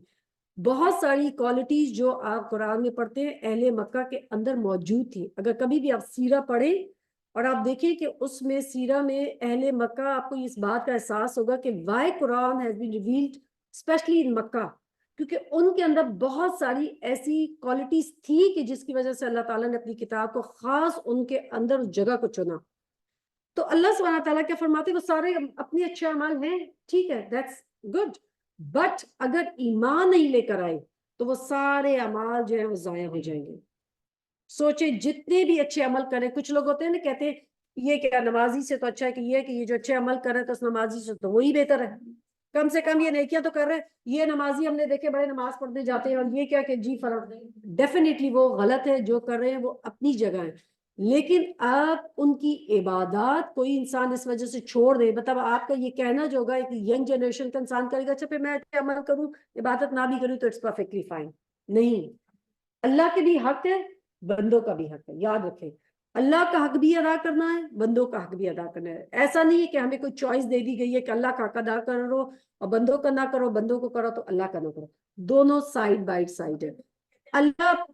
اللہ تعالیٰ جو ہے اپنے بھی حق کے بارے میں سوال کرے گا، اور بندوں کا حق جب تک بندے معاف نہیں کریں گے وہ لٹکا رہے گا، تب تک نہیں معاف ہوں گے جب تک وہ بندہ معاف نہیں کرے گا. تو اس لیے اس کے بارے میں بھی ڈرنا چاہیے، لیکن ایمان کے ساتھ نیکیاں قبول ہوں گی.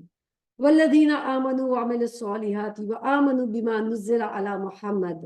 اور جو لوگ ایمان لائے اور جنہوں نے نیک عمل کیے اور اس چیز کو مان لیا جو محمد صلی اللہ علیہ وسلم پر نازل ہوئی، وہ سراسر حق ہے ان کے رب کی طرف سے. جو لوگ کہہ دیتے نا میں رسول اللہ کی مانتا ہوں حدیث نہیں مانتا، ان کو یہ بات بتائیں کہ یہ جو قرآن ہے یہ بھی ہمیں رسول صلی اللہ علیہ وسلم نے ہی دیا ہے، اب وہ حق ہی ہے. اللہ نے ان کی برائیاں ان سے دور کر دی اور ان کا حال درست کر دیا. یہ اس لیے کہ کفر کرنے والوں نے باطل کی پیروی کی اور ایمان لانے والوں نے اس حق کی پیروی کی جو ان کے رب کی طرف سے آیا. اس طرح اللہ لوگوں کو ان کے ٹھیک ٹھیک حیثیت بتاتے ہیں. یعنی ایمان لانے والے نیک عمل کرنے والے کون لوگ ہیں؟ وہ نیک عمل بھی کرتے ہیں, اللہ پہ بھی ایمان لاتے ہیں, جو محمد صلی اللہ علیہ وسلم پہ نازل ہے اس کو کہہ دیتے ہیں کہ یہ ڈیفینیٹلی حق ہے, یہ سراسر حق ہے, جو بھی وہ بتا لیں. اب دو ہے نا, ایک باطل ہے ایک نیک عمل کرنے والا, دونوں کا انجام ڈفرینٹ ہے, دونوں کے اعمال ڈفرینٹ ہے. بس جب ان کافروں سے تمہاری مٹ بھیڑ ہو تو پہلا کام گردنیں مارنا ہے, یہاں تک کہ جب ان کو اچھی طرح کچل دیا جائے تو تب قیدیوں کو مضبوط باندھو. اس کے بعد احسان کرو یا فدیے کا معاملہ کرو تاکہ آئندہ لڑائی میں اپنے وہ ہتھیار ڈالو. ایکچولی یہ غزوہ بدر کے بارے میں حکم ہے کہ جب غزوہ بدر ہوا کہ اب ان کو صحیح طریقے سے کافروں کی جو قوت ہے اس کو ختم کرنا. اٹ از ویری امپورٹنٹ, قوت کو ختم کرنا تاکہ نیکسٹ ٹائم وہ مسلمانوں پہ حملہ نہ کرے. یہ تمہارے کرنے کا کام ہے. اللہ چاہتا تو خود ان سے نمٹ لیتا, مگر یہ طریقہ اس نے اس لیے اختیار کیا تاکہ تم لوگوں کو ایک دوسرے کے ذریعے سے آزمائے, اور جو لوگ اللہ کی راہ میں مارے جائیں گے اللہ ان کے اعمال ہرگز نہ ضائع کرے گا. کبھی سوال آپ کے ذہن میں یہ ہوتے کیوں اگر غزوہ بدر میں کیوں جنگ ہوئی تھی ایسی اللہ تعالیٰ کو فرشتوں کو بھیجنے کی کیا ضرورت تھی کہ اللہ تعالیٰ کہتے ہیں اتنے ہزار فرشتے بھیجوں گا جو تمہاری طرف سے لڑیں گے. اللہ تو خود کن فیکون کے ساتھ کر سکتا ہے. لیکن اللہ سبحانہ تعالیٰ آج بھی ایک بہت دفعہ آپ دنیا میں ایسے دیکھتے ہیں کہ کیوں نہیں مسلمانوں کی مدد آ رہی, کیوں ایسے حالات ہیں. یہی اللہ تعالیٰ فرماتے ہیں اللہ سبحانہ تعالیٰ کچھ لوگوں کو کچھ کے ذریعے آزماتا ہے. اب اللہ سبحانہ تعالیٰ دیکھنا چاہتا ہے ایمان لانے والوں دیکھو تمہارا ایمان کہاں پر ہے. جو فوت ہو چکے وہ تو اللہ تعالیٰ کے یہاں بہت درجات پا رہے ہیں. غزوہ بدر میں اور غزوہ احد میں بھی جو لوگ شہید ہو گئے وہ تو اللہ تعالیٰ کے درجات انہوں نے پا لیے, ان کو مردہ مت سمجھو. لیکن جن لوگوں نے اس وقت جو پیچھے ہٹ گئے اور جو منافقین ہوتے غزوہ احد میں جنہوں نے مدد نہیں کی تو ان کی وہ جو اندر کا وہ جو نفاق تھا وہ اللہ تعالیٰ نے سامنے لے کر آ گئے. آج ہر مسلمان دیکھے کہ اس کے اندر کا وہ جو یہ ہے نا ایمان وہ اللہ تعالیٰ سامنے دکھا رہے, سی ہیئر یو اسٹینڈ, یہ تمہارے اندر کا ایمان ہے. تو اللہ سبحانہ تعالیٰ جو اللہ کی راہ میں مارے جائیں گے اللہ ان کے اعمال ہرگز ضائع نہیں کرے گا, کبھی نہیں ضائع کرے گا. وہ ان کی رہنمائی فرمائے گا, ان کا حال درست کر دے گا اور ان کو اس جنت میں داخل کرے گا جس سے وہ ان کو واقف کرا چکا ہے. مومن جنت میں اپنی منزل اپنے گھر کو اس طرح جانتا ہوگا جس طرح دنیا میں اپنے گھر کو پہچانتا ہے. کبھی آپ میں سے کوئی ایسا ہے اپنے گھر کے راستے کو بھول جائے؟ کبھی نہیں ہوتا. اسی طریقے سے جنت میں ہر مومن کو پتا ہوگا کہ میرا گھر کیسا ہے, جیسے کہ اس کو ڈھونڈنے کی ضرورت نہیں پڑے گی, کسی جی پی ایس کی ضرورت نہیں پڑے گی, اس کو پتا ہے کہ یہ میرا جنت کا گھر ہے. تو اس لیے خوب خوب جنت میں گھر بنائیں, بہت سارے گھر بنائیں. کیا کرنا ہے کوئی ایک مجھے بات بتائیں جنت میں گھر بنانے کے لیے, ایک بتائیں جی. ٹھیک ہے, جنت میں ایک تو یہ ہے کہ سب سے پہلے جیسے ہمیں کیا بتا تھا کہ جو لوگ 12 سنتیں پڑھتے ہیں ایوری ڈے ان کے لیے جنت میں گھر کی گارنٹی ہے, آپ صلی اللہ علیہ وسلم نے دی. اسی طریقے سے مسجد بنانے والے کے لیے جو دنیا میں گھر بناتا ہے مسجد, اللہ تعالیٰ اس کے لیے جنت میں گھر بنائیں گے. اسی طریقے سے اللہ کی خاطر ملاقات کرنے کے لیے جن کی اور کوئی غرض نہیں تھی لیکن صرف یہ کہ وہ ایک دوسرے کو سے اللہ کی خاطر ملے, ان کے لیے جنت میں گھر ہوگا. اسی طریقے سے کوئی ایسی ماں ہے کہ جس کا بچہ فوت ہو جاتا ہے اور وہ کہتی ہے الحمدللہ علی کل حال, تو اس کے لیے جنت بیت الحمد میں اس کے لیے گھر ہوگا. اسی طریقے سے اللہ سبحانہ تعالیٰ جو نماز کے اندر جو شگاف ہوتے ہیں ان کو پر کر دیتے ہیں اور کوئی گیپس نہیں چھوڑتے, ان کے لیے جماعت میں ان کے لیے جو ہے جنت پہ گھر ہے. تو جب آپ خاص طور پہ جو لوگ تراویح کے لیے جاتے میک شور کہ آپ جو ہے وہ اپنے وہ گیپس فل کریں. ایک اور چیز کہ جو حق رکھتا ہوا ہے یعنی اللہ کی خاطر جھگڑا چھوڑ دیتا ہے اس کے لیے جنت میں گھر ہوگا عین درمیان میں. تو اللہ سبحانہ تعالیٰ ہمیں بھی اس طریقے سے نیک اعمال کرنے کی توفیق عطا فرمائے تاکہ ہم جنت میں بہت سارے ہمارے بھی گھر ہوں. آمین یا رب العالمین.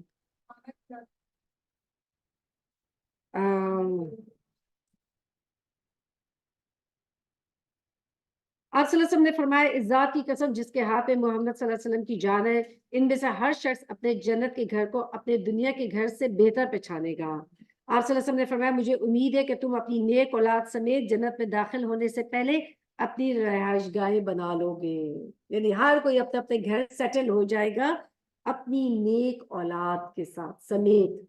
اس لیے اپنی اولاد کو ساتھ لے کے چلیں، ان کے لیے دعائیں کریں، بہت زیادہ دعا کریں کہ اللہ سبحانہ تعالیٰ اگر وہ دین پر نہیں ہے، اللہ سے دعا کریں اللہ میں عاجز ہو گئی ہوں ان کی اصلاح کرنے سے، یا حیو یا قیوم کہہ کے کہیں اللہ آپ ان کی اصلاح کر دیں، ان کو ہدایت عطا فرما دیں، ان کو قرآن کے ساتھ جوڑ دیں، ان کو قرآن عظیم کے ساتھ ان کو ہدایت دیں۔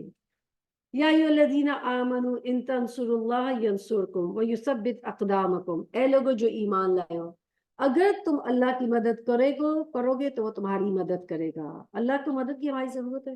اللہ کی مدد کرنے سے کیا مراد ہے؟ اللہ کے دین کی محبت کرنا، اللہ کے دین کی مدد کرنا، وہ تمہارے قدم مضبوط کر دے گا۔ رہے وہ لوگ جنہوں نے کفر کیا تو ان کے لیے ہلاکت ہے، اور اللہ نے ان کے اعمال کو بھٹکا دیا کیونکہ انہوں نے اس چیز کو ناپسند کیا جسے اللہ نے نازل کیا، لہٰذا اللہ نے ان کے اعمال ضائع کر دیے۔ کیا وہ زمین میں چلے پھرے نہ تھے کہ ان لوگوں کا انجام دیکھتے جو ان سے پہلے گزر چکے ہیں؟ اللہ نے ان کا سب کچھ ان پر الٹ دیا، اور ایسے ہی نتائج ان کافروں کے مقدر میں ہیں۔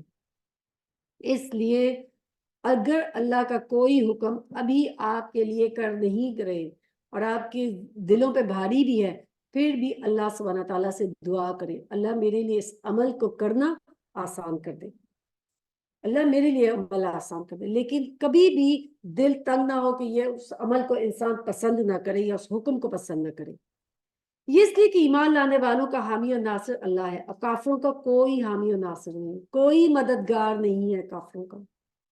کبھی آپ نے سوچا ہے کہ میں کبھی سوچتی ہوں کہ جب ہم پہ تکلیف آتی ہے نا تو ہم رو کے اللہ کے ساتھ جڑ جاتے ہیں، ہم اپنی نمازوں میں روتے رہتے ہیں، تو اللہ تعالیٰ ہمارے دلوں کو جو ہے تھوڑا سا تھام لیتا ہے۔ کبھی سوچتی ہوں کہ جن کے جو ملحد ہوتے ہیں، ایتھیسٹ ہوتے ہیں، جن کو پتہ ہی نہیں اللہ کون ہے، وہ کس کو آگے روتے ہوں گے، کس سے جڑتے ہوں گے، کس کو پکارتے ہوں گے، کتنے مطلب اکیلے ہوتے ہوں گے، بے چین رہتے ہیں۔ بالکل، ان اللہ يدخل الذین آمنوا وعملوا الصالحات جنات تجری من تحتها الانہار، ایمان لانے والوں نیک عمل کرنے والوں کو اللہ ان جنتوں میں داخل کرے گا جن کے نیچے نہریں بہتی ہوں گی، اور کفر کرنے والے بس دنیا کی چند روزہ زندگی کے مزے لوٹ رہے ہیں، جانوروں کی طرح کھا پی رہے ہیں۔ جانور کی کیوں مثال اللہ تعالیٰ دیتے ہیں؟ جانور کیا ہوتا ہے؟ اس کا بس ہے کھانا پینا، بچے پیدا کرنا، مر جانا۔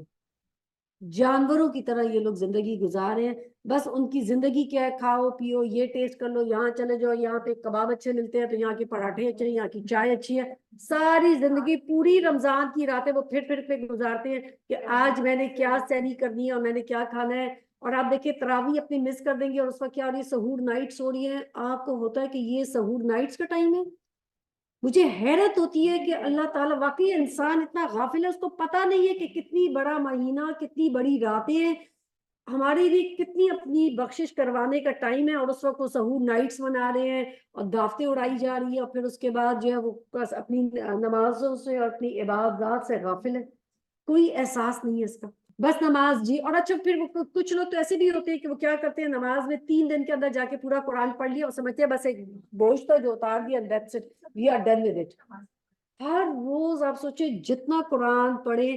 میں اس دن جب پڑھی تھی تو میں دیکھ رہی تھی صحابہ کے بارے میں کہ وہ رمضان کی راتوں میں 7 دنوں میں 3 دنوں میں، اور کچھ صحابہ جو تھے وہ ایک رات میں پورا قرآن پڑھتے تھے، تلاوت کرتے تھے، خاص طور پہ آخری راتوں میں اتنی عبادت کرتے تھے، سوچے۔ اور ہم کتنی کم کرتے اس کے مقابلے میں، پھر ہم سوچتے ہیں ہم صحابہ جیسے ہوتے چاہتے ہیں تو کہاں سے ہوں گے؟ پہلے عمل بھی تو تھوڑا سا تو کر لینا آگے بڑھنے کے لیے۔ تو اس ہاں پھر آپ کا دل انہی چیزوں میں لگتا ہے، دل ہی نہیں لگتا عبادات میں۔ بالکل صحیح بات ہے، ویری گڈ۔ فاسٹنگ کا مہینہ ہے، فیسٹنگ کا نہیں ہے۔ اللہ سبحانہ تعالیٰ فرماتے ہیں تو ان کا آخری ٹھکانہ جہنم ہے۔ اے نبی صلی اللہ علیہ وسلم، کتنی بستیاں ایسی گزر چکی ہیں جو تمہاری اس بستی میں بہت زیادہ زوراور تھی، جس سے تمہیں نکال دیا ہے، انہیں ہم نے اس طرح ہلاک کر دیا کہ ان کا کوئی بچانے والا نہیں تھا۔ بھلا کہیں ایسا ہو سکتا ہے کہ جو اپنے رب کی طرف سے ایک صاف سری ہدایت پر ہو اور ان لوگوں کی طرح ہو جائے جن کے لیے برا عمل خوشنما بنا دیا گیا ہے، وہ اپنی خواہشات کے پیرو بن گئے ہیں۔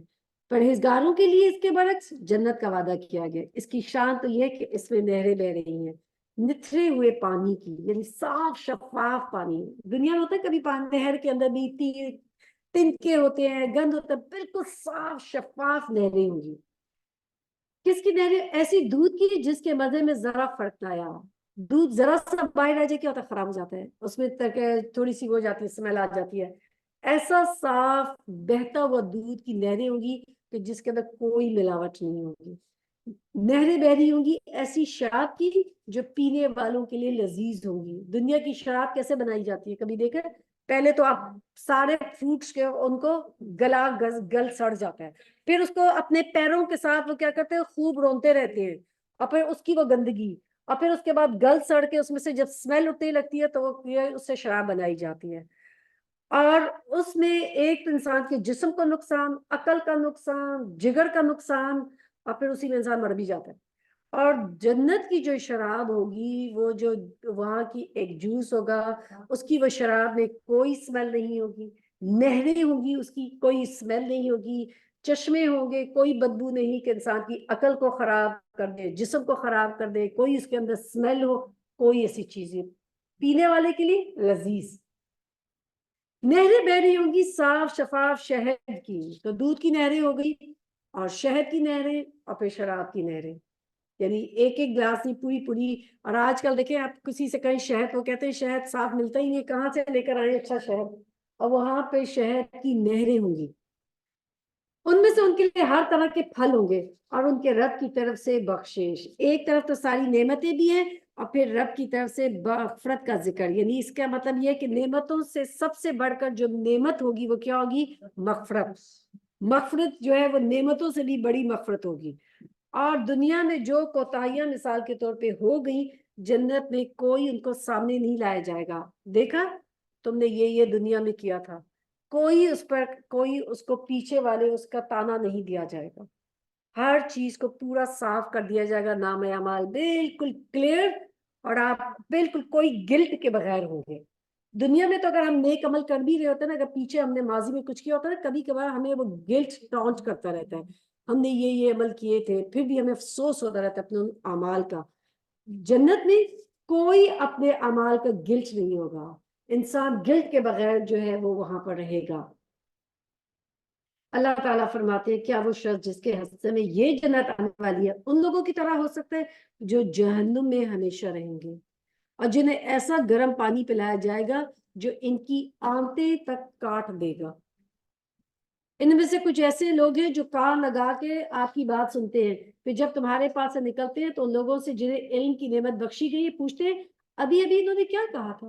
یعنی منافقین آ کے رسول صلی اللہ علیہ وسلم کی محفلوں میں آ کے سنتے، اور پھر صحابہ سے پوچھتے کیا کہہ رہے تھے. یعنی ہمیں تو بات ہی نہیں سمجھ آتی. کس کو بات سمجھ نہیں آتی؟ جو ماننا نہیں چاہتا، جس کے دل کے اوپر تالے پڑے ہوتے ہیں کفر کے، وہ نہیں ماننا چاہتا، اس کو بات ہی نہیں سمجھ آتی. یہ کس طرح کی باتیں تم لوگ کریں، مجھے تو سمجھ ہی نہیں آتی یہ بات. کیوں؟ کیونکہ وہ سمجھ لانا نہیں چاہتے، وہ عمل کرنا نہیں چاہتے. یہ وہ لوگ ہیں جن کے دلوں پر اللہ نے ٹھپا لگا دیا، اور یہ اپنی خواہشات کے پیرو بنے، یعنی خواہشات کے تابع ہیں. رہے وہ لوگ جنہوں نے ہدایت پائی، اللہ نے ان کو اور زیادہ ہدایت دیتا ہے، اور انہیں ان کے حصے کا تقوی عطا فرماتا ہے. اب کیا یہ لوگ بس قیامت ہی کے منتظر ہیں کہ وہ اچانک ان پر آ جائے؟ اس کی علامت تو آ ہی چکی ہے. جب وہ خود آ جائے گی تو ان کے لیے نصیحت قبول کرنے کا اور کون سا موقع باقی رہ جائے گا. فَاعْلَمْ أَنَّهُ لَا إِلَهَ إِلَّا اللَّهُ، پس اے نبی صلی اللہ علیہ وسلم خوب جان لو اللہ کے سوا کوئی عبادت کے لائق نہیں. اور معافی مانگو اپنے قصور کے لیے، اور مومن مردوں اور عورتوں کے لیے بھی، اور تمہاری سرگرمیوں کو بھی جانتا ہے اللہ، اور تمہارے ٹھکانے سے بھی واقف ہے.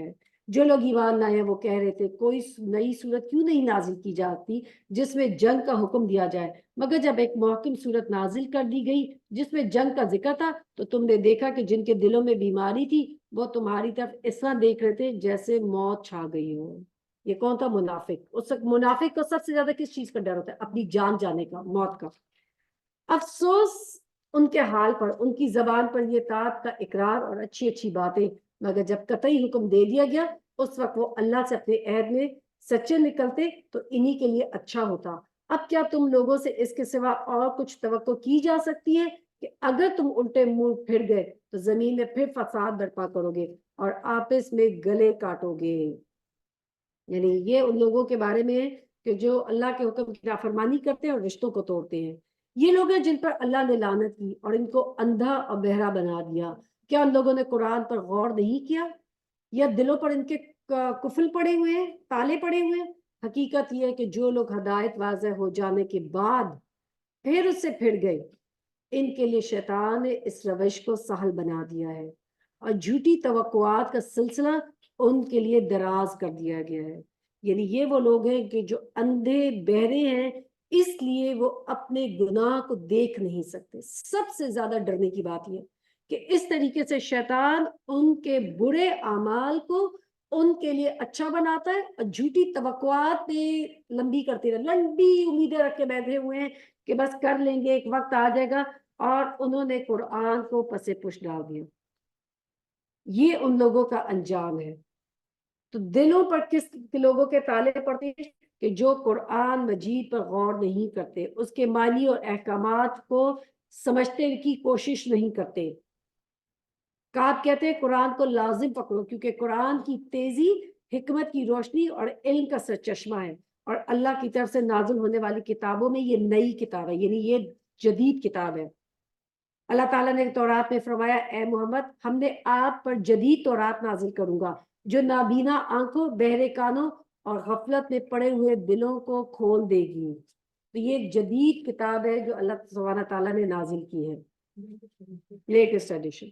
ذالک بانہم قالوا للذین کرہوا ما نزل اللہ, اس لیے انہوں نے اللہ کی نازل کردہ دین کو ناپسند کرنے والوں سے کہہ دیا کہ بعض معاملات میں ہم تمہاری مانیں گے.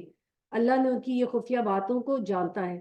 پھر اس وقت کیا حال ہوگا جب فرشتے ان کی روحیں قبض کریں گے اور ان کے منہ اور پیٹھوں پر مارتے ہیں, انہیں لے جائیں گے. یہ اس لیے ہوگا کہ انہوں نے اس طریقے کی پیروی کی جو اللہ کو ناراض کرنے والا ہے. اب ہم یہ چیزیں نہیں دیکھ سکتے, یہ غیب کا علم ہے جو ہمیں دیا گیا, لیکن یہ ہوتا ہے جب بھی کوئی کافر کی روح نکالی جاتی ہے, اس کو مارا جاتا ہے, پیٹا جاتا ہے, جوڑ جوڑ پہ مارا جاتا ہے, اور پھر اس کی روح کو نکالا جاتا ہے.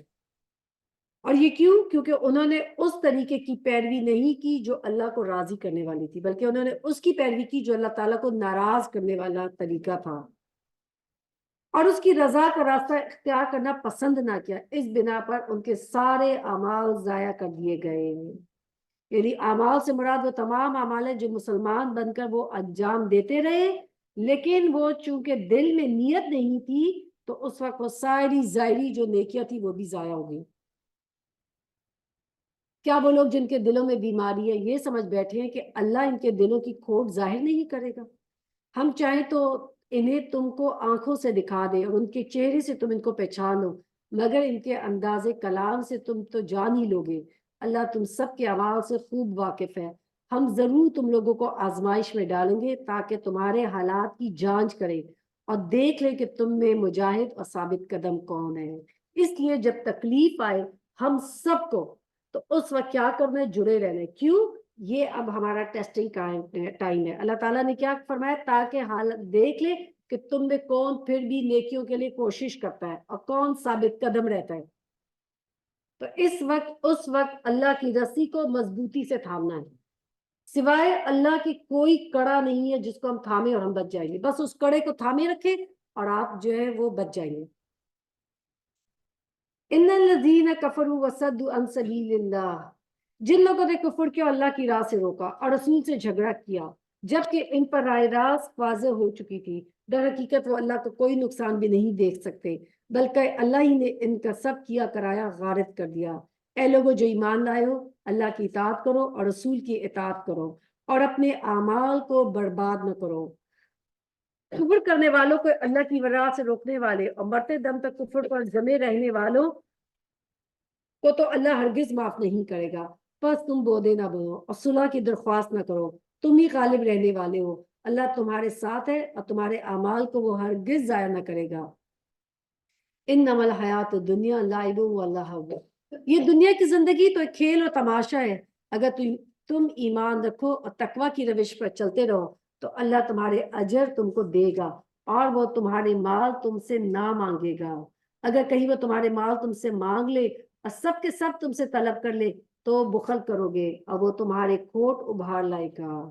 اسی لیے آپ دیکھیں کہ اللہ تعالیٰ نے زکوٰۃ کا سارا اگر مال مانگ لیتا کہ سارا مال جو تم نے منافع کیا سارا کا سارا دے دو اللہ کی راہ میں, اللہ کر سکتا تھا، لیکن کچھ صرف 2.5% مانگا گیا، اب وہ بھی لوگوں کے لیے کتنا آپ دیکھے کھٹکتا ہے۔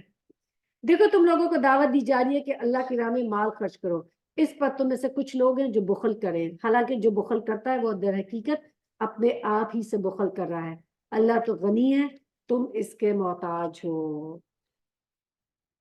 اگر تم منہ موڑو گے تو اللہ تمہاری جگہ کسی اور قوم کو لے آئے گا اور وہ تم جیسے نہیں ہوں گے، اس لیے جو اللہ تعالیٰ آپ سے نیکی کی کوئی بھی توفیق دی ہے، کام لے رہے تو الحمدللہ، کیونکہ جیسے ہی آپ نے وہ نیکی کا کام چھوڑا فوراً آپ کی جگہ ریپلیس ہو جائے گی۔ تو اللہ تعالیٰ سے دعا کیا کرے، اللہم استخدمنی ولا تستبدلنی، اے اللہ مجھ سے خدمت لیتا رہے اور مجھے تبدیل نہ کر۔ بسم اللہ الرحمن الرحیم، سورۃ الفتح۔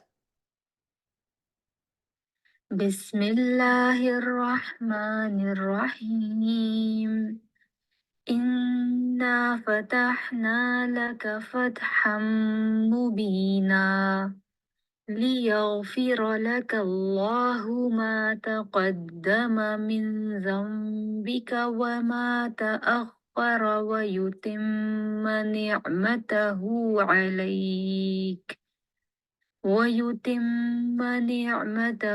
عليك ويهديك صراطا مستقيما وَيَنصُرَكَ اللَّهُ نَصْرًا عَزِيزًا۔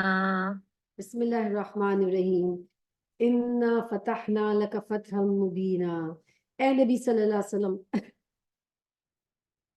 ہم نے تم کو کھلی فتح عطا کی ہے تاکہ اللہ تمہاری اگلی پچھلی ہر کوتاہی سے درگزر فرمائے اور تم اپنی نعمت کی تکمیل تم پر کر دے اور تمہیں سیدھا راستہ دکھائے۔ صلح حدیبیہ 6 ہجری میں پیش آئی تھی۔ صلح حدیبیہ کے بعد جب اللہ سبحانہ تعالیٰ نے یہ خوشخبری دی تھی تو اس آیت کو سن کر حضرت عمر نے کہا تھا یا رسول اللہ کیا یہ فتح ہے؟ تو آپ صلی اللہ علیہ وسلم نے کہا ہاں یہ فتح ہے اور تم کو زبردست نصرت بخشے گا، وہی ہے جس نے مومنوں کے دلوں میں سکینت نازل فرمائی تاکہ اپنے ایمان کے ساتھ وہ ایک ایمان اور بڑھا دیں۔ ایکچولی رسول صلی اللہ علیہ وسلم کو خواب میں دکھایا گیا تھا کہ آپ صلی اللہ علیہ وسلم جو ہے صحابہ کے ساتھ جو ہے عمرے کے لیے جو ہے وہ جا رہے ہیں۔ آپ صلی اللہ علیہ وسلم صحابہ کے ساتھ نکلے تھے عمرے کے لیے، لیکن آپ صلی اللہ علیہ وسلم کو روک دیا گیا تھا اور پھر ان کو واپس بھیج دیا تھا۔ ایک معاہدہ ہوا تھا جو صلح حدیبیہ کے نام سے تھا، پھر اس کے بعد ان کو کہا گیا تھا کہ آپ اگلے سال جو ہے اب عمرے کے لیے آئیں گے۔ تو مسلمان جو ہے ان کا دل جو ہے بہت دل شکستہ ہوئے تھے، بہت ناراض ہوئے تھے، تو اللہ سبحانہ تعالیٰ نے اس کو فتح جو ہے قرار دیا کہ یہ ایک فتح ہے جو اللہ سبحانہ تعالیٰ نے عطا کی ہے۔ اللہ سبحانہ تعالیٰ فرماتے ہیں تم کو زبردست نصرت بخشے گا، وہی ہے جس سے مومنوں کے دلوں میں سکینت نازل فرمائی تاکہ اپنے ایمان کے ساتھ وہ ایک اور ایمان بڑھا دے۔ زمین اور آسمانوں کے سب لشکر اللہ کے قبضے قدرت میں ہیں، وہ علیم ہے اور حکیم ہے۔ اس نے یہ کام اس لیے کیا ہے تاکہ مومن مردوں اور عورتوں کو ہمیشہ کے لیے جنتوں میں داخل فرمائے جن کے نیچے نہریں بہہ رہی ہوں گی، اور ان کی برائیاں ان سے دور کر دے۔ اللہ کے نزدیک یہ بڑی کامیابی ہے، اور ان منافق مردوں اور عورتوں اور مشرک مردوں اور عورتوں کو سزا دے جو اللہ کے متعلق برے گمان رکھتے ہیں۔ یعنی اس وقت جب رسول صلی اللہ علیہ وسلم نے سب کو یہ دعوت دی تو منافقین پیچھے رہ گئے تھے اس عمرے پہ جانے کے لیے کہ یہ مسلمانوں کا تو دماغ ٹھیک نہیں ہے اور موت کے منہ میں خود ہی چل کے جا رہے ہیں، تو اللہ سبحانہ تعالیٰ نے ان کے دل کی منافعات کو جو ہے سامنے لے آیا۔ برائی کے پھیر میں وہ خود ہی آگے، اللہ کا غضب ان پر ہوا اور اس نے ان پر لعنت کی اور ان کے لیے جہنم مہیا کر دی گئی جو بہت ہی برا ٹھکانہ ہے۔ زمین اور آسمانوں کے لشکر اللہ ہی کے قبضے قدرت پہ ہے اور وہ زبردست اور حکیم ہے۔ اے نبی صلی اللہ علیہ وسلم ہم نے تم کو شہادت دینے والا، بشارت دینے والا، خبردار کرنے والا بنا کر بھیجا ہے تاکہ اے لوگوں تم اللہ اور اس کے رسول پر ایمان لاؤ اور اس کا ساتھ دو، اس کی تعظیم و توقیر کرو اور صبح شام اس کی یعنی اللہ کی تسبیح کرتے رہو۔ اے نبی صلی اللہ علیہ وسلم جو لوگ آپ سے بیعت کرے تھے وہ دراصل اللہ سے بیعت کرے تھے، ان کے ہاتھ پر اللہ کا ہاتھ تھا۔ اب یہاں پہ رسول صلی اللہ علیہ وسلم نے اس کی طرف اشارہ ہے کہ اس بیعت کے وقت جو مکہ معظمہ میں حضرت عثمان رضی اللہ عنہ کے شہید ہو جانے کی خبر پر رسول صلی اللہ علیہ وسلم کو ملی تھی۔ آپ صلی اللہ علیہ وسلم جو صحابہ کے ساتھ حدیبیہ کے مقام پہ تھے، آپ نے حضرت عثمان کو بھیجا تھا کہ جا کے وہ قریش مکہ کے لوگوں کے ساتھ جو ہے معاہدہ کرے اور ان صلح کی درخواست کرے، لیکن حضرت عثمان کو جب وقت زیادہ لگ گیا تو یہ خبر پھیل گئی کہ حضرت عثمان کو شہید کر دیا گیا۔ تو رسول صلی اللہ علیہ وسلم نے جو ہے ایک بیت لی تھی ایک درخت کے نیچے جس کو بیت رضوان کہا جاتا ہے، اور جس سے صحابہ سے یہ لیا تھا کہ ہم حضرت عثمان رضی اللہ عنہ کی شہادت کا بدلہ لیں گے۔ تو اللہ سبحانہ تعالیٰ اس کا ذکر کر رہے ہیں کہ اصل میں وہ جو صحابہ نے بیت آپ کے ہاتھ پہ نہیں لی تھی، اللہ کے ہاتھ پہ لی تھی، اور اللہ سبحانہ تعالیٰ رسول صلی اللہ علیہ وسلم نے حضرت عثمان کی طرف سے بھی یہ بیت خود لی تھی اور اپنے ہاتھ پہ رکھ کر کہا تھا کہ یہ میں حضرت عثمان کی طرف سے بیت لے رہا ہوں۔ کس چیز کی بیت لی تھی؟ کہ ہم کفار مکہ کے ساتھ جا کے اس بات پہ جنگ کریں گے۔ اب جو اس عہد کو توڑے گا تو اس کی عہد شکنی کا وبال اسی کی اپنی ذات پر ہوگا۔ اب جو اس عہد کو وفا کرے گا تو جو اس نے اللہ سے کیا تو عنقریب اللہ اس کا بڑا اجر عطا فرمائے گا۔ جبکہ یہ خبر بعد میں حضرت عثمان جو ہے واپس آ گئے تھے خیریت سے، تو یہ نہیں ہوا تھا ایسا، لیکن یہ کہ اللہ سبحانہ تعالیٰ کی طرف سے ایک ٹیسٹنگ ٹائم تھا۔ ایمان لانے والوں کو ایمان کو دیکھا جا رہا تھا کہ کون واقعی جو ہے وہ اپنے ایمان میں سچا ہے۔ سَيَقُولُ لَكَ الْمُخَلَّفُونَ مِنَ الْأَعْرَابِ، اے نبی صلی اللہ علیہ وسلم بدوی عربوں میں سے کچھ لوگ پیچھے چھوڑ دیے گئے تھے، اب وہ آ کر ضرور تم سے کہیں گے ہمیں اپنے اموال اور بال بچوں کی فکر نے مشغول رکھا تھا، آپ ہمارے لیے مغفرت کی دعا فرمائیں۔ یعنی جب آپ مدینہ واپس جائیں گے تو یہ لوگ آپ کے پاس آئیں گے جو عربوں کے جو بدوی عرب ہیں جو ارد گرد رہتے ہیں، یہ لوگ اپنی زبانوں سے وہ کہتے ہیں جو ان کے دلوں میں نہیں ہوتی۔ ان سے کہنا اچھا یہی بات ہے تو تمہارے معاملے میں اللہ کے فیصلے کو روک دینے کا کچھ اختیار رکھتا ہے، اگر وہ تمہیں نقصان پہنچانا چاہے یا نفع بخشنا چاہے، تمہارے اعمال سے تو اللہ باخبر ہی ہے۔ بلکہ تم نے یوں سمجھا کہ رسول اور مومنین اپنے گھر والوں میں ہرگز نہ پلٹ آ سکیں گے، اور یہ خیال تمہارے دلوں کو بڑا بھلا لگا، اور تم نے بہت برے گمان کیے تھے، اور تم سخت باطن لوگ ہو۔ یعنی ظاہر میں تو یہ مسلمان بنے ہوئے تھے، دل میں جب مسلمانوں کو کوئی بھی خوف آتا، نقصان ہوتا، بڑے خوش ہوتے کہ اچھا ہماری جان چھوٹ گئی، اب اسلام کا جو لبادہ ہم نے پہنا ہوا ہے اس کو اتار پھینک دیں گے۔ اللہ اور اس کے رسول پر جو لوگ ایمان نہ رکھتے ہوں ایسے کافروں کے لیے ہم نے بھڑکتی ہوئی آگ مہیا کر رکھی ہے۔ آسمان و زمین کی بادشاہی کا مالک اللہ ہے، جسے چاہے معاف کر دے، جسے چاہے سزا دے، اور وہ غفور الرحیم ہے۔ جب تم مال غنیمت حاصل کرنے کے لیے جانے لگو گے تو یہ پیچھے چھوڑے جانے والے لوگ تم سے ضرور کہیں گے اب ہمیں بھی ساتھ چلنے دو۔ کب؟ یہ جب غزوہ خیبر اس کی بات ہوئی تھی فتح مکہ کے بعد، تو اب بھی اس کی طرف اشارہ ہے کہ اب یہ سارے لوگ کہیں گے کہ ہمیں بھی ساتھ لے کے جاؤ، کیونکہ ان کو پتا ہے کہ اس وقت بہت مال آئے گا، مال غنیمت۔ یہ چاہتے ہیں کہ اللہ کے فرمان بدل دے، ان سے صاف کہہ دینا تم ہرگز ہمارے ساتھ نہیں چل سکتے۔ اللہ پہلے ہی فرما چکا ہے، یہ کہیں گے کہ نہیں بلکہ تم لوگ ہم سے حسد کرے، حالانکہ بات حسد کی نہیں ہے، بلکہ یہ لوگ صحیح بات کو کم ہی سمجھتے ہیں۔ ان پیچھے چھوڑے جانے والی بدوی عربوں سے کہنا عنقریب تمہیں لڑنے سے لیے بلایا جائے گا، عنقریب تمہیں ایسے لوگوں سے لڑنے کے لیے بلایا جائے گا جو بڑے زور آور ہیں، تم کو ان سے جنگ کرنی ہوگی یا وہ مطیع ہو جائیں گے۔ اس وقت اگر تم نے حکم جہاد کی اطاعت کی تو اللہ تمہیں اچھا اجر دے گا، اور اگر پھر تم اسی طرح منہ موڑو گے جس سے پہلے موڑ چکے ہو تو اللہ تم کو دردناک سزا دے گا۔ اگر اندھا اور لنگڑا اور مریض جہاد کے لیے نہ آئے تو کوئی حرج نہیں، جو کوئی اللہ اور اس کے رسول کی اطاعت کرے گا اللہ اسے جنتوں میں داخل کرے گا جن کے نیچے نہریں بہ رہی ہوں گی، جو منہ پھیرے گا اسے دردناک عذاب دے گا۔ لَقَدْ رَضِيَ اللَّهُ عَنِ الْمُؤْمِنِينَ إِذْ يُبَايِعُونَكَ تَحْتَ الشَّجَرَةِ، اللہ مومنوں سے خوش ہو گیا جب وہ درخت کے نیچے آپ سے بیعت کر رہے تھے۔ ان کے دلوں کا حال اس کو معلوم تھا، اس لیے اس نے ان پر سکینت نازل فرمائی، ان کو انعام قریبی فتح بخشی اور بہت سا مال غنیمت انہیں عطا کر دیا جسے عنقریب وہ حاصل کریں گے، یعنی فتح خیبر۔ اللہ زبردست اور حکیم ہے۔ اللہ تم سے بکثرت اموال غنیمت کا وعدہ کرتا ہے جنہیں تم حاصل کرو گے، فوری طور پر تو یہ فتح اس نے تمہیں عطا کر دی ہے اور لوگوں کے ہاتھ تمہارے خلاف اٹھنے سے روک دیے تاکہ یہ مومنوں کے لیے ایک نشانی ہو، اور اللہ سیدھے راستے کی طرف تمہیں ہدایت بخشتا ہے۔ اس کے علاوہ دوسری اور غنیمتوں کا بھی تم سے وعدہ کرتا ہے جس پر تم ابھی قادر نہیں ہو۔ اللہ نے ان کو گھیر رکھا ہے، اللہ ہر چیز پر قادر ہے۔ یعنی اللہ تو کر سکتا تھا کہ حدیبیہ کے مقام پہ لڑائی ہو جاتی، لیکن اللہ تعالیٰ نے ان کے ہاتھوں کو روک دیا۔ یہ کافر لوگ اس وقت تم سے لڑ گئے ہوتے تو یقیناً پیٹ پھیر جاتے اور کوئی حامی و مددگار نہ پاتے۔ یہ اللہ کی سنت ہے جو پہلے سے چلی آ رہی ہے، اور تم اللہ کی سنت میں کوئی تبدیلی نہیں پاؤ گے۔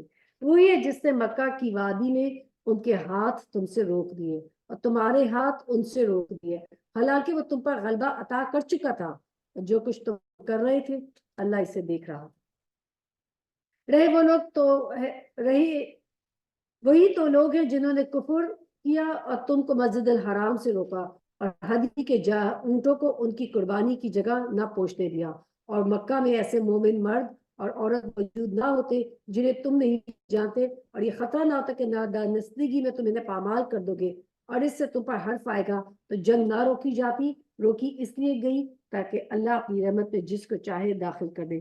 یعنی یہ جنگ جو حدیبیہ پہ ابھی مسلمانوں کو جبکہ عمرے سے روک دیا گیا تھا لیکن صلح کرا دی گئی تھی، وہ اللہ سبحانہ تعالیٰ نے جنگ کیوں نہیں ہونے دی؟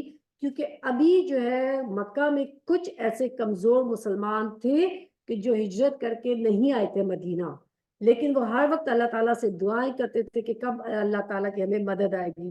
تو اگر یہ جنگ ہو جاتی تو تم لا علمی میں ان کو قتل کر ڈالتی، تو اللہ تعالیٰ نے ان کی وجہ سے جو ہے وہ روکے رکھی، جیسے رسول صلی اللہ علیہ وسلم کے چچا عباس ہیں اور اس طرح باقی جو مسلمان تھے جو بعد میں فتح مکہ کے بعد ایمان لے کر آئے تھے، تو اللہ سبحانہ تعالیٰ ان کے ایمان کو بتاتا ہے کہ ان کی وجہ سے ان جنگوں کو روک دیا گیا تھا۔ وہ مومن الگ ہوتے تو اہل مکہ سے جو کافر تھے ان کو ہم سخت سزا دیتے۔ یہی وجہ کہ جب ان کافروں نے اپنے دلوں میں جہلانہ حمیت بٹھا لی تو اللہ نے اپنے رسول اور مومنوں پر سکینت نازل فرمائی اور مومنوں کو تقوی کی بات کا پابند رکھا کہ وہی اس کے حق زیادہ حقدار ہے اور اس کے اہل تھے۔ اللہ ہر چیز کا علم رکھتا ہے۔ لقد صدق اللہ رسولہ الرؤیا بالحق، فی الواقع اللہ نے اپنے رسول کو سچا خواب دکھایا جو ٹھیک حق کے مطابق تھا، کیونکہ مسلمانوں کو یہ ہوا کہ رسول صلی اللہ علیہ وسلم نے خواب دیکھا ہے اور رسول کا خواب جو ہے وہ سچا ہوتا ہے۔ کسی بھی نبی کا اور رسول کا جو خواب ہوتا ہے وہ سچے خواب ہوتے ہیں، تو پھر کیوں نہیں ہم نے عمرہ کیا کہ رسول صلی اللہ علیہ وسلم سچے رسول نہیں ہے؟ یعنی ان کو یقین تھا لیکن یہ سوال کیوں پھر ہم نے یہ نہیں ہوا؟ تو اس کا یہ جواب دیا گیا کہ اللہ نے یہ تو بتایا تھا نا، یہ تو نہیں بتایا تھا وہ کب ہوگا عمرہ۔ تو کبھی کبھار اگر آپ بھی کوئی خواب دیکھ لیتے ہوتے ہیں کسی چیز کے بارے میں، انسان سوچا میں نے تو خواب دیکھتی ہوں پھر کیوں نہیں ہوا، تو اللہ سبحانہ تعالیٰ نے اس کا وقت نہیں بتایا تھا، ہو سکتا ہے آگے فیوچر میں وہ خواب سچا ہو جائے۔ انشاءاللہ تم ضرور مسجد الحرام میں پورے امن کے ساتھ داخل ہوگے، اپنے سر منڈواؤ گے اور بال تراشو گے اور تمہیں کوئی خوف نہیں ہوگا۔ وہ اس بات کو جانتا ہے جسے تم نہیں جانتے، اس لیے وہ اپنا خواب پورا ہونے سے پہلے اس نے تمہیں قریبی فتح تم کو عطا فرما دی۔ وہ اللہ ہی ہے جسے اپنے رسول کو ہدایت اور دین حق کے ساتھ بھیجا ہے تاکہ اس کو پوری جن سے دین پر غالب کر دے، اور اس حقیقت پر اللہ ہی کی گواہی کافی ہے۔ محمد الرسول اللہ، محمد اللہ کے رسول ہے۔ یہ جو کلمہ ہے نا لا الہ الا اللہ، تو اس کا دوسرا پارٹ یہ ہے محمد الرسول اللہ۔ اور جو لوگ ان کے ساتھ ہیں وہ کفار پر سخت اور آپس میں رحیم ہیں۔ تم جب دیکھو گے انہیں رکوع و سجود اور اللہ کے فضل اور اس کی خوشنودی کی طلب میں مشغول پاؤ گے۔ سجود کے اثرات ان کے چہروں پر موجود ہیں جن سے وہ الگ ہی پہچانے جاتے ہیں۔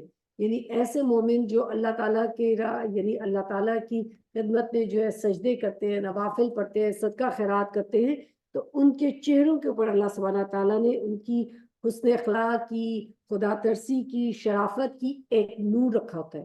یہ نور ان کے چہروں سے ہوتا ہے، وہ جو ماتھے کے اوپر آ جاتا ہے یہ وہ نور نہیں ہوتا، ٹھیک ہے؟ یہ جو ہے یہ اللہ تعالیٰ نے ان کے اپنا ایک نور رکھا ہوتا ہے جو ان کے چہروں سے ہوتا ہے۔ یہ ان کی صرف تورات میں اور انجیل میں ان کی مثال یوں دی گئی ہے کہ گویا ایک کھیتی ہے جس سے اپنی کومپل نکالی، پھر اس کو تقویت دی، پھر وہ گدرائی، پھر اپنے تنے پر کھڑی ہوگی، کاش کرنے والے کو وہ خوش کرتی ہے تاکہ کفار ان کے پھلے پھولے پر جلیں۔ اس گروہ کے لوگ جو ایمان لائے ہیں اور جنہوں نے نیک عمل کیے، اللہ نے ان سے مغفرت اور بڑے اجر کا وعدہ کیا ہے۔ سورۃ الحجرات۔ بسم اللہ الرحمن الرحیم۔ یا ایہا الذین آمنوا لا تقدموا بین یدی اللہ ورسولہ واتقوا اللہ ان اللہ سمیع علیم۔ يا أيها الذين آمنوا لا ترفعوا أصواتكم فوق صوت النبي ولا تجهروا له بالقول كجهر بعضكم لبعض أن تحبط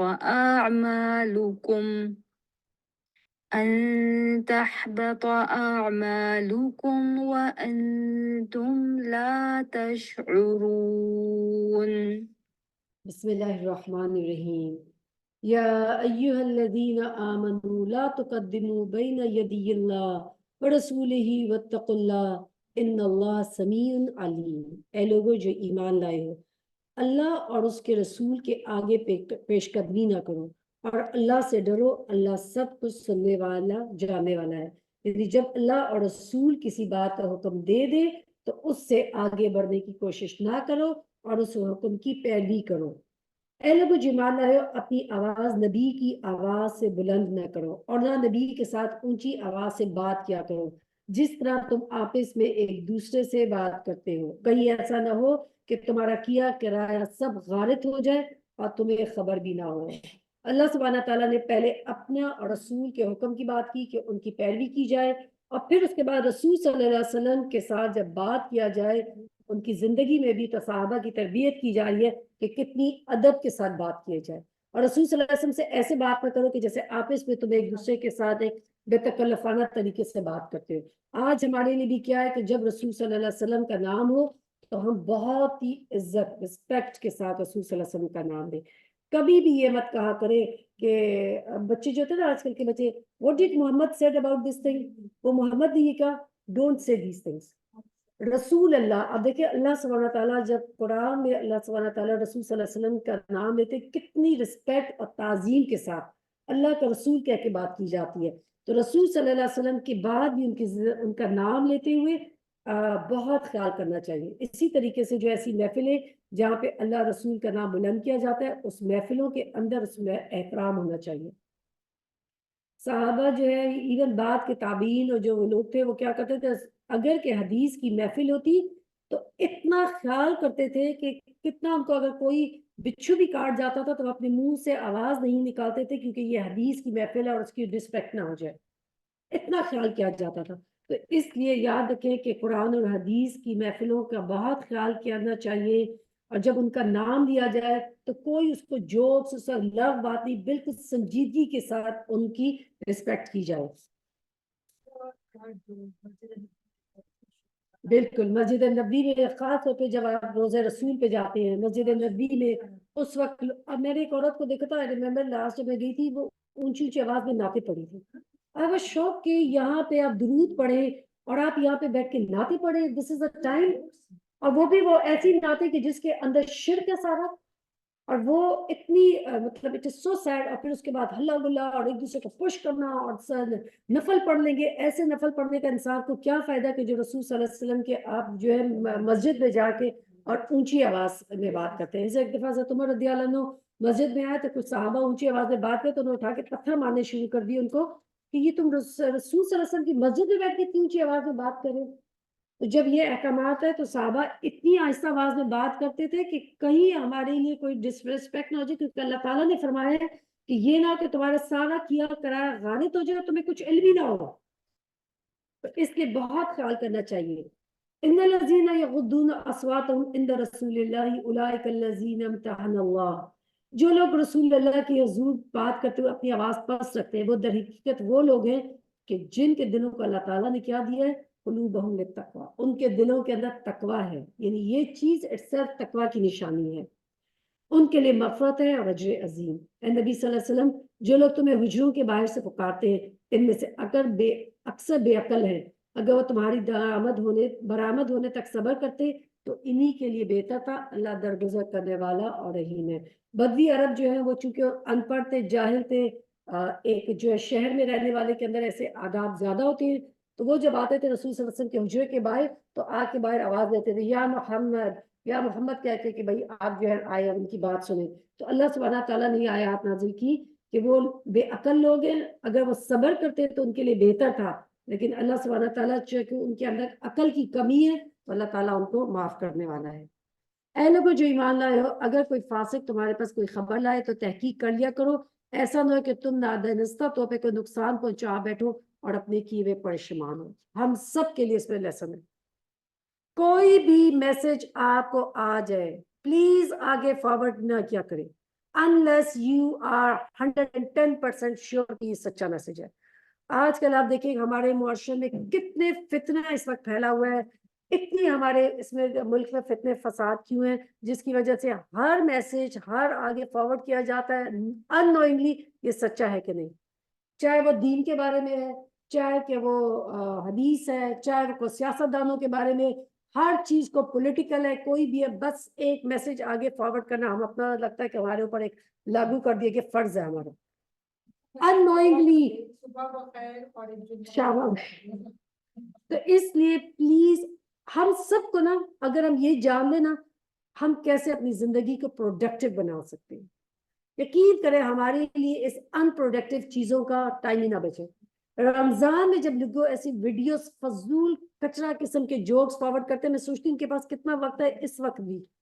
دو لوگ ایسے کہ جنہوں نے مجھے کوئی بات شیئر کی، میں نے ان کو کہا میں نے رمضان میں اپنا فیس بک ڈیلیٹ کیا ہوا ہے، مجھے نہیں پتا مجھے کیا بھیج رہے ہیں، please I don't have time to see۔ They got so offended۔ انہوں نے مجھے کہا آپ تو بہت ایروگنٹ نہیں ہو گئی کہ آپ جو ہے یہ جواب نہیں دے رہی اور آپ جو ہے ہماری میسج کا جواب نہیں دیتی۔ شارٹ کہ میرے پاس نہیں ہے وقت کہ میں ان چیزوں کو کھول کے دیکھوں کہ آپ مجھے کیا بھیج رہے ہیں، میرے پاس نہیں ہے ٹائم۔ اور آپ تو ہر سال دعائے قرآن کرتی ہیں، آپ کے لیے کیا مشکل ہے دعائے قرآن کرنا؟ آپ کو کیا فرق پڑا کہ آپ یہ کھول کے ہمیں میسیجز دے رہے؟ The thing is that کہ بھائی آپ پلیز اپنے آپ کو پروڈکٹیو بنائیں۔ اگر جو وقت بچ گیا ہے میں اپنا وہ حفظ کو یاد کروں، میں بھی سورہ سجدہ یاد کر رہی ہوں، میں اس میں ٹائم لگاؤں، میرے پاس اور کلاس کو کرنے کے لیے ٹائم نہیں ہے۔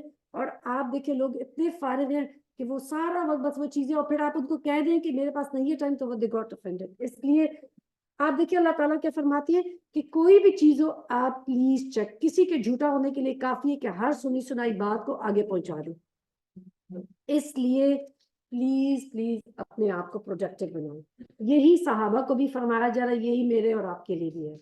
اور کیا ہوتا ہے کہ نادانستہ کوئی چیز شیئر کر دیتے ہیں، وہ جھوٹی ہوتی ہے، اور پھر لوگ آگے 15 لوگوں کو شیئر کر چکے ہوتے ہیں اور ایک غلط میسج جو ہے وہ فارورڈ ہو جاتا ہے۔ وَاعْلَمُوا أَنَّ فِيكُمْ رَسُولَ اللَّهِ، خوب جان لو کہ تمہارے درمیان اللہ کا رسول موجود ہے۔ اگر وہ بہت سارے معاملات میں تمہاری بات مان لیا کرے تو تم خود ہی مشکلات میں مبتلا ہو جاؤ۔ کیونکہ صحابہ میں بھی ایسا تھا، ان کو کہا گیا کہ اگر ایسا رسول صلی اللہ علیہ وسلم کو تو غیب کا علم نہیں ہے، ہو سکتا ہے وہ کسی کے کہنے پہ اگر کوئی بات مان جائے اور باقی بڑا نقصان ہو جائے۔ تو اس لیے تحقیق کیے بغیر، پھر تحقیق جو اس کے لوگ ہیں ان تک وہ بات پہنچاؤ، نہ کہ ہر ایک کو آگے پہنچاتے پھرو۔ مگر اللہ نے تم کو ایمان کی محبت دی اور اس کو تمہارے لیے دل پسند بنا دیا، اور کفر و فسق اور نافرمانی سے تم کو متنفر کر دیا۔ ایسے لوگ اللہ کے فضل اور احسان سے راستو ہیں اور علیم اور حکیم ہیں۔ اگر اہل ایمان سے دو گروہ آپس میں لڑ جائیں تو ان کے درمیان صلح کرا دو، پھر اگر میں سے ایک گروہ دوسرے گروہ سے زیادتی کرے تو زیادتی کرنے والے سے لڑو یہاں تک کہ وہ اللہ کے حکم کی طرف پلٹ آئے، پھر اگر وہ پلٹ آئے تو ان کے درمیان عدل کے ساتھ صلح کرا دو۔ یعنی دو مسلمانوں کے اندر بہت بڑی نیکی ہے کہ اگر کوئی جھگڑا ہے تو ان کے اندر صلح کرا دو، کیونکہ یہ بھی ایک صدقہ ہے، اور اگر ظلم کرنے والے کو اس کے ظلم سے روکا جائے، اگر وہ پلٹ آئے تو ان کے درمیان عدل کے ساتھ صلح کرا دو، اور انصاف کرو، اللہ انصاف کرنے والوں کو پسند کرتا ہے۔ مومن کو ایک دوسرے کے بھائی ہیں، لہٰذا اپنے بھائیوں کے درمیان تعلقات کو درست کراؤ، اللہ سے ڈرو، امید ہے تم پر رحم کیا جائے۔ یا ایھا الذین آمنوا لا یسخر قوم من قوم عسیٰ ان یکونوا خیرا، اے لوگوں جو ایمان لائے ہو، نہ مرد دوسرے مردوں کا مذاق اڑائیں، ہو سکتا ہے کہ وہ ان سے بہتر ہو، اور نہ عورتیں دوسری عورتوں کا مذاق اڑائیں، ہو سکتا ہے کہ وہ ان سے بہتر ہو۔ اب الگ سے اللہ تعالیٰ نے پھر عورتوں کو مینشن کر کے الگ سے کہا، ایمان لانے والوں میں دونوں شامل تھے، عورتوں کو الگ سے مینشن کیا گیا۔ کیوں؟ ساری بیماری تو زیادہ عورتوں کی ہوتی ہے، کیونکہ عورتیں ہی عورتوں کو مذاق اڑا کے بڑی خوش ہوتی ہیں، دوسرے کو لیٹ ڈاؤن کرنا، دوسرے کا مذاق اڑانا۔ Basically who is the person کہ جو دوسروں کو مذاق اڑاتا ہے، اس کے اندر اپنی کمیاں ہوتی ہیں، اپنا انفیریٹی کمپلیکس ہوتا ہے، اس کو چھپانے کے لیے انسان دوسرے کو نیچا دکھانا چاہتا ہے، لیٹ ڈاؤن کرنا چاہتا ہے۔ تو اللہ تعالیٰ نے کیا فرما دیے؟ کوئی کسی کا مذاق نہ اڑائے، مذاق اڑانے والا ظالم ہے۔ اللہ ہم سب کو اس سے بچائے۔ اگر ہم نے ماضی میں کوئی ایسے گناہ کیا، اللہ تعالیٰ ہم سب کی مغفرت فرمائے۔ اور کیا نہ کرو، آپس میں ایک دوسرے پر تانے نہ دو، تان نہ کرو۔ اگر کوئی انسان مثال کے طور پہ دین میں آ جاتا ہے، اس کے ماضی کے بارے میں اس کو تانے مت دو۔ تم نے اگر کوئی فار ایگزامپل پہلے آپ کے ساتھ کسی نے ناانصافی کی تھی، اب آپ کے ساتھ وہ اچھا اخلاق ہے، اب آپ اس کو بار بار یاد کر، دیکھا تم نے فلاں فلاں کیا تھا۔ پیچھے ہم نے کتنی خوبصورت جنت میں بات پڑھی تھی نا، کہ جنت میں کوئی ریگریٹس نہیں ہوں گے، کوئی تانا نہیں دیا جائے گا تمہاری ماضی کا۔ تو اللہ تعالیٰ مومنوں کی کیسے وہ کہہ رہے، کوئی تانا نہ دو، کوئی ان کی انسلٹ نہ کرو۔ مومن تانا دینے والا نہیں ہوتا۔ اور کیا نہ کرو، ایک دوسرے کو برے القاب سے نہ یاد کرو۔ برے القاب کیا؟ ہاں، کسی کے عیب کو مینشن کیا جائے، کسی کے رنگ کی وجہ سے، قد کی وجہ سے، اسی طریقے سے کسی کے کسی عیب کی وجہ سے، فار ایگزامپل کہ وہ تو ہے ہی جھوٹا، ایک اسے جھوٹ بول دیا، آپ کہتے ہیں وہ تو ہے ہی جھوٹا۔ تو اس طریقے سے کسی کے پر عیب نہ لگائی جائے۔ مومن جو ہوتا ہے نا، دوسرے کے اوپر پردہ ڈالنے والا ہوتا ہے۔ اگر آپ کسی کے عیبوں پہ پردہ ڈالتے ہیں نا، قیامت والے دن آپ کی اللہ تعالیٰ عیبوں پہ پردہ ڈالے گا۔ کیا ہم نہیں چاہتے کہ اللہ تعالیٰ ہمارے عیبوں پہ پردہ ڈالے؟ اس لیے عیبوں کو چھپائیں، تانے نہ دیں، بھلائی کے لیے ایک دوسرے کے کام آئیں۔ اور کیا نہ کریں، ایمان لانے کے بعد فسق میں نام پیدا کرنا بہت ہی بری بات ہے۔ اب یہ سارے احکامات جو دیے جا رہے ہیں، یا الذین آمنو کہہ کے دیے جا رہے ہیں، ایمان لانے والوں کو، عورتوں کو الگ مینشن کر کے کہے جا رہے ہیں کہ تم اپنی محفلوں میں اپنے اندر سے یہ تمام برائیاں نکالو۔ بلیو می، ہم سب پڑھنے کے بعد پھر بھی کسی نہ کسی درجے پہ ان میں انوالو ہو جاتے ہیں۔ کوئی یہ نہیں کہہ سکتا میں تو بالکل پاک ہو گیا ہوں۔ بار بار اپنے آپ کو یاد کریں، بار بار ایک دوسرے کو امر بالمعروف اور نہی عن المنکر کریں۔ اگر کوئی کر رہا ہو نا، آپ کی دینی دوست ہے، آپ اس کو یاد کرا دیں، یاد ہے ہم نے پڑھا تھا، کیا ہوگا؟ اس سے آپ ایک دوسرے سے بچیں گے۔ مجھے یاد ہے بہت پہلے ہم نے اپنی فیملی میں کیا تھا، اپنی جیٹھانی اور نن کے ساتھ ہم نے کہا تھا اگر ہم میں سے کوئی بھی غیبت کرے گا، ہم اس کو فوراً ایسے کہیں گے، ٹیٹ ٹیٹ ٹیٹ، ایسے کریں گے کہ اس کو یاد آ جائے کہ دیکھو ہم وہی کام کر رہے ہیں۔ یقین کریں کتنی دفعہ ہم رک جاتے تھے، جیسے ہوتا تھا ہم کہتے تھے ٹیٹ ٹیٹ ٹیٹ، نہیں اب بس یاد ہے نا، وہ ہم نے پڑھا ہے غیبت نہیں کرنی، ہم سے سب نے آپس میں ایگریمنٹ کیا ہوا کہ ہم غیبت نہیں کریں گے۔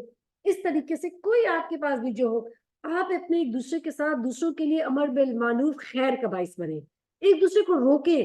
اس طریقے سے ہم ایک دوسرے کے ساتھ مل کے جو ہے کوئی ایسے کام کر سکتے ہیں کہ جس سے ہم ایک دوسرے کے خیر خواہ بن جائیں، کیونکہ ہم سب چاہیں گے ہم اپنی دنیا میں بھی جیسے ہم ایک دوسرے کے ساتھ اپنی دوستوں کے ساتھ رہتے ہیں، ہم جنت میں بھی ایک دوسرے کے ساتھ ہوں، ہم سب ایک دوسرے کے ساتھ ہوں۔ تو وہ کون سی ایسی چیزیں ہو سکتی ہے کہ ہم ایک دوسرے کو امر بالمعروف نہی عن المنکر ایسے کام کریں کہ ہم سب مل کے جنت پہ ساتھ ہوں۔ پھر اس کے بعد اللہ تعالیٰ فرماتے ہیں کہ جو لوگ اس روش سے باز نہ آئیں وہی ظالم ہیں۔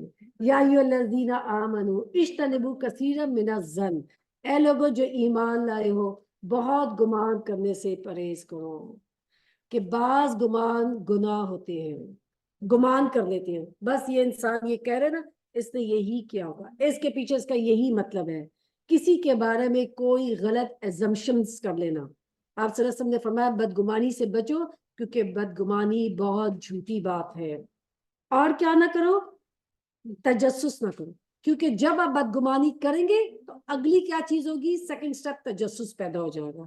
پھر آپ کیا کریں گے، اس کی ٹو میں لگ جائیں گے، اور اب آپ کے ٹو میں لگ گئے تو اب آپ نے کیا کیا، پھر آپ نے غیبت کی۔ تو غیبت کرنا جو ہے، یہ سارے جو گناہ یا مینشن کیے جا رہے ہیں، اگر ہم سوچیں یہ کبیرہ گناہوں میں سے، اور کتنی آسانی سے ہم اپنی زندگی میں یہ کر جاتے ہیں انوئنگلی، کہ یہ سب جو ہے اللہ تعالیٰ نے قرآن میں ان کے بارے میں ان سے منع کر دیا، چاہے وہ غیبت ہے، تجسس ہے، تانے دینا ہے، ان سب چیزوں سے منع کیا گیا ہے۔ کیا تمہارے اندر کوئی ایسا ہے جو کیا کرے گا؟ غیبت کے بارے میں اللہ سبحانہ تعالیٰ فرما رہے ہیں جو اپنے مرے ہوئے بھائی کا گوشت کھانا پسند کرے، دیکھو خود تم اس سے گھن کھاتے ہو، اللہ سے ڈرو، اللہ بڑا توبہ قبول کرنے والا اور رحیم ہے۔ کوئی آپ سوچے، وہ انسان سوچے کہ بھائی مر گیا ہو اور اس کو کہا جائے کہ اب اس کی لاش کو وہ لو اور اس کا گوشت کھاؤ، کوئی نہیں پسند کرے گا۔ اور اس طرح ہے غیبت جو ہے، ایک دوسرے کو کی غیبت کرنا اس طرح کا گناہ ہے۔ ابو قلابہ کہتے ہیں کہ جب مجھے غیبت کا گناہ پتا چلا تو میں نے کبھی کسی کی غیبت نہیں کی۔ میمون جو ہے وہ کسی کی غیبت کرنے ہی نہیں دیتے تھے، کوئی کرتا تو اس محفل سے اٹھ کے چلے جاتے تھے۔ عمر بن خطاب فرماتے کہ غیبت سے بچو، یہ ایک بیماری ہے، اللہ کا ذکر کرو کیونکہ اس میں شفا ہے۔ عمر بن عبید سے کہا کہ اگر فلاں آدمی نے آپ کی اتنی عیب جوئی کی تو ہمیں آپ پر ترس آنے لگا۔ انہوں نے کہا اس سے بچو، اس پر رحم کہو، یعنی اس شخص سے پر رحم کہو جو غیبت کرو۔ بالکل، اور اس لیے کیا کرنا چاہیے؟ اللہ کا ذکر کرنا چاہیے۔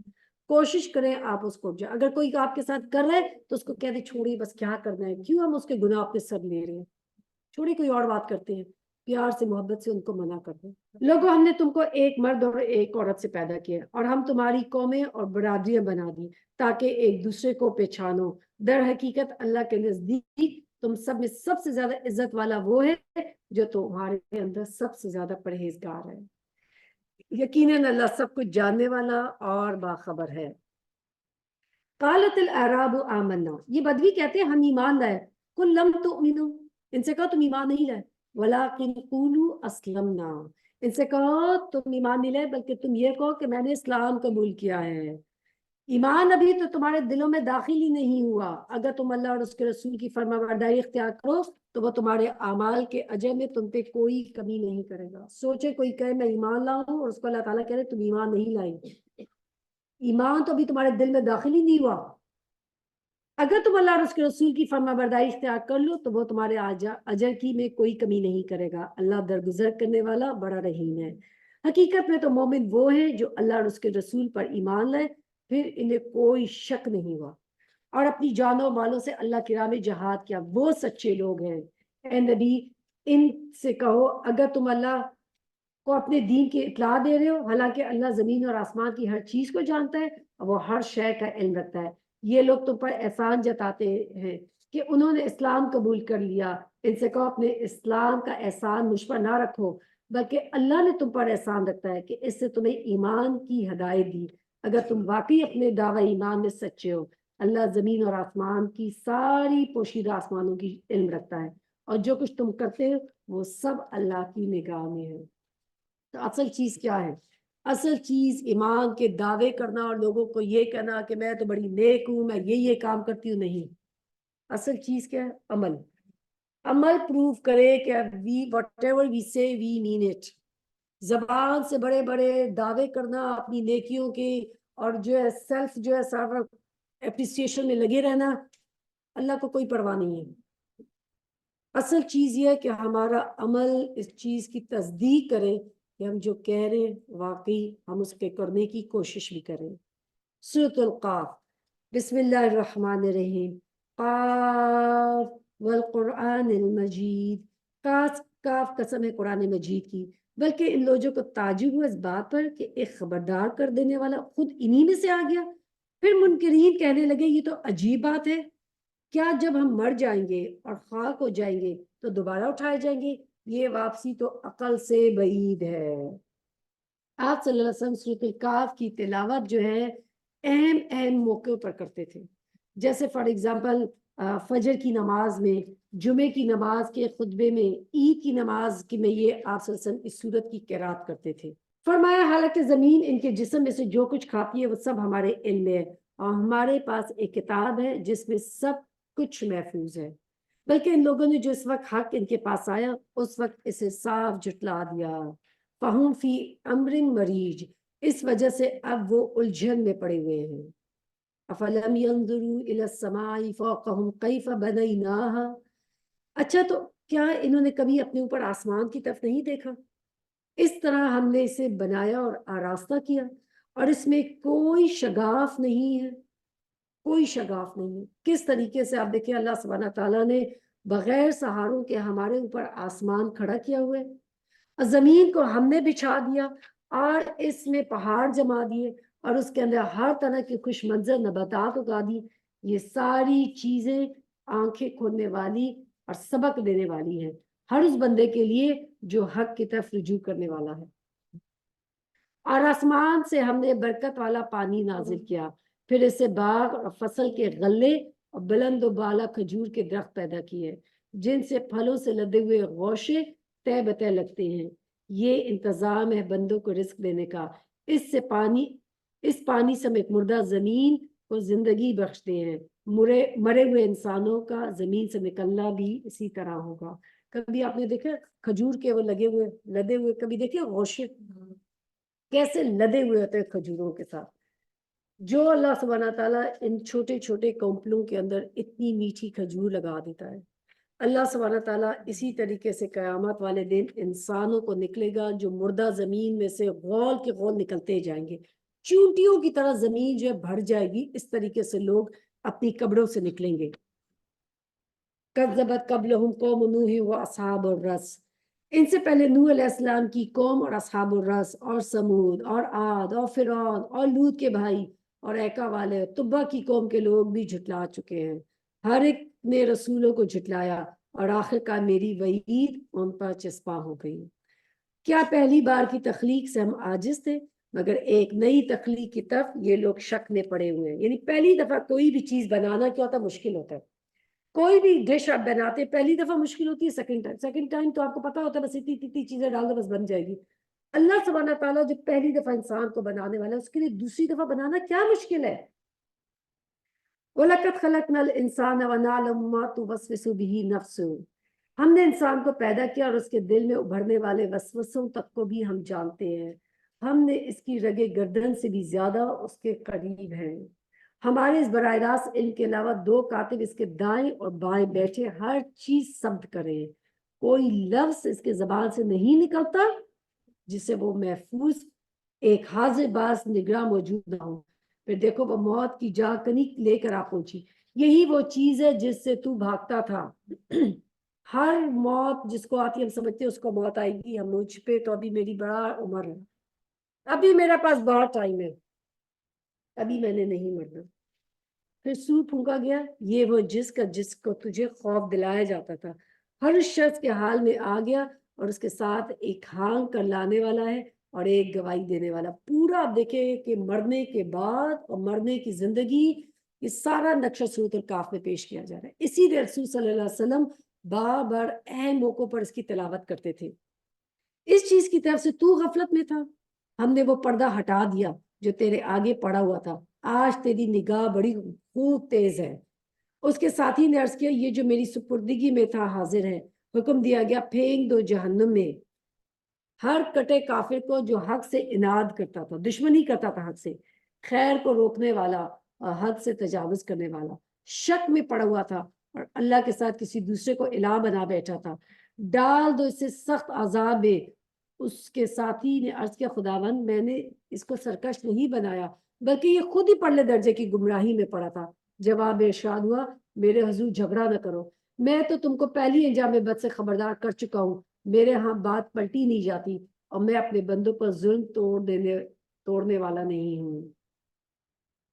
اور دن جم کے ہم جہنم سے پوچھیں گے کیا تو بھر گئی؟ اور وہ کہے گی حل من مزید، کیا اور ہے؟ اور مانگتی جائے گی اور مانگتی جائے گی یہاں تک کہ اللہ تعالیٰ اپنا پاؤں اس کے اوپر رکھ دیں گے اور وہ کہے گی بس بس بس. وَأُزْلِفَتِ الْجَنَّةُ لِلْمُتَّقِينَ غَيْرَ بَعِيدٍ. اور جنت متقیوں کے قریب لائی جائے گی، کچھ بھی دور نہ ہوگی. ارشاد ہوگا یہ ہے وہ چیز جس کا تم سے وعدہ کیا جاتا ہے ہر شخص کے لیے جو رجوع کرنے والا ہے، جو اواب حفیظ ہے اور بڑی نگہداشت کرنے والا ہے. یعنی وہ کیا ہے؟ رجوع تسبیح کرنے والا ہے، وہ شخص جو نافرمانی چھوڑ دینے والا ہے. اواب اپنی نیکیوں کی حفاظت کرنے والا ہے. یہ نہیں کہ ایک طرف نیکی کر رہا ہے دوسری طرف جو ہے وہ لیکنگ بکٹ ہے نکلتی جا رہی ہے. ایک گناہ کر رہا ہے ساری نیکیاں ضائع ہو جاتی ہیں. نہیں، وہ کیا کرتا ہے؟ اپنی نیکیوں کو حفاظت بھی کرتا ہے. بہت زیادہ اللہ تعالیٰ کی طرف رجوع کرتا ہے. غلطی ہوگی، ہر موقع پہ ہوگی، ہر قدم پہ ہوگی. ہم میں سے کوئی یہ نہیں کہہ سکتا کہ میں تو بڑا پاک ہو گیا، کوئی نہیں کہہ سکتا. لیکن وہ کیا کرنے والا ہوتا ہے؟ بار بار اللہ کی طرف رجوع کر دیتا ہے بار بار لوٹتا ہے، توبہ کرتا ہے، اطاعت کرتا ہے، اللہ کو راضی کرتا ہے، ہر وہ کام چھوڑ دیتا ہے جو اللہ تعالیٰ کو ناپسند ہے، اور ہر اس چیز کو اختیار کرتا ہے جو اللہ کو پسند ہے. یعنی دونوں کام سائڈ بائی سائڈ ہے، پسندیدگی کے کام بھی کرنا ہے اور ناپسندیدہ کاموں کو چھوڑنا بھی ہے. اور جو دل گرویدہ لیے ہوئے آیا ہے اس کو اللہ تعالیٰ کیا کہیں گے؟ داخل ہو جاؤ جنت میں سلامتی کے ساتھ، یعنی سلامتی کے ساتھ اس کو جنت میں داخل کر دیا جائے گا.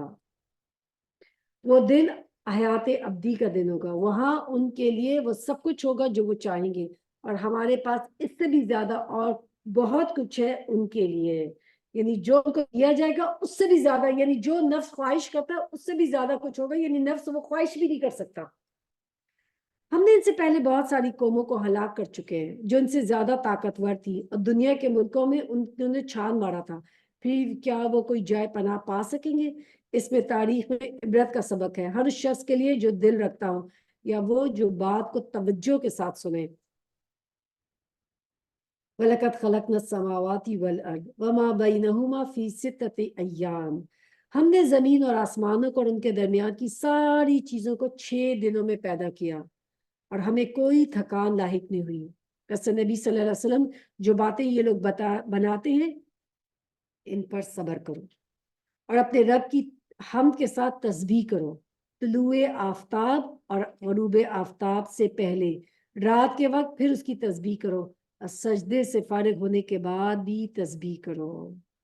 یعنی صبح کے وقت جب سورج طلوع ہونے سے پہلے، غروب آفتاب سے پہلے، رات کو جب آپ اپنے بستروں پہ سوتے ہیں اس وقت اللہ تعالیٰ کی تسبیح کریں، اور پھر تہجد میں اللہ سبحانہ تعالیٰ کی تسبیح کریں. اور سنو، جس دن منادی کرنے والا ہر شخص قریب ہی سے پکار لے گا. جس دن لوگ آواز حشر کو ٹھیک ٹھیک سن رہیں گے، وہ زمین سے مردوں کے نکلنے کا دن ہوگا. ہم ہی زندگی بخشتے ہیں اور ہم ہی موت دیتے ہیں، اور ہماری طرف ہی اس دن پر لگتا ہے جب زمین پھٹے گی اور لوگ اس کے اندر سے نکل کر تیز تیز بھاگے جا رہے ہوں گے. یہ حشر ہمارے لیے بہت آسان ہے. نحن عالم بما یقولون وما انت علیہم بجبار فذکر بالقرآن من یخاف وعید. اے نبی صلی اللہ علیہ وسلم، جو باتیں یہ لوگ بنا رہے انہیں ہم خوب جانتے ہیں، اور تمہارا کام اسے جبرن بنوانا نہیں ہے، بس تم اس قرآن کے ذریعے ہر شخص کو تنبیہ کر دو جو میری تنبیہ سے ڈرے. یعنی نصیحت کس کو فائدہ دے گی؟ جو اللہ سبحانہ تعالیٰ کی تنبیہ سے ڈرتا ہے، ڈراوے سے. سورۃ الذاریات. بسم اللہ الرحمن الرحیم. والذاریات ذروا فالحاملات وقرا فالجاریات یسرا. قسم ان ہواؤں کی جو گرد اٹھانے والی ہیں، پھر پانی سے لدے ہوئے بادل اٹھانے والی ہیں، پھر سبک رفتاری کے ساتھ چلنے والی ہیں، پھر ایک بڑے کام کی تقسیم کرنے والی ہے. یعنی مختلف ہوائیں ہیں، کچھ جو ہے وہ ڈسٹ اٹھاتی ہے، کوئی بھاری بادل اٹھاتی ہے، کوئی بارش لاتی ہے. یہ سب ہوائیں بھیجنے والا کون ہے؟ رب اللہ. حق یہ ہے کہ جس چیز کا تمہیں خوف دلایا جا رہا ہے وہ سچی ہے، اور جزائے اعمال ضرور پیش آنے والی ہے. یعنی یہ جیسے ہوائیں اللہ بھیجتا ہے، ایسی قیامت کا دن اللہ بھیجے گا، اور وہ ضرور آ کے رہے گا، اس میں کوئی شک کی بات نہیں.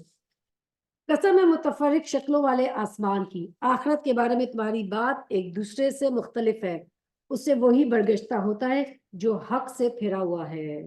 مارے گئے قیاس و گمان سے حکم لگانے والے جو جہالت میں غرق اور غفلت میں مدہوش ہیں، پوچھتے ہیں آخر یہ روز جزا کب آئے گی؟ وہ اس روز آئے گی جب یہ لوگ آگ پر تپائے جائیں گے.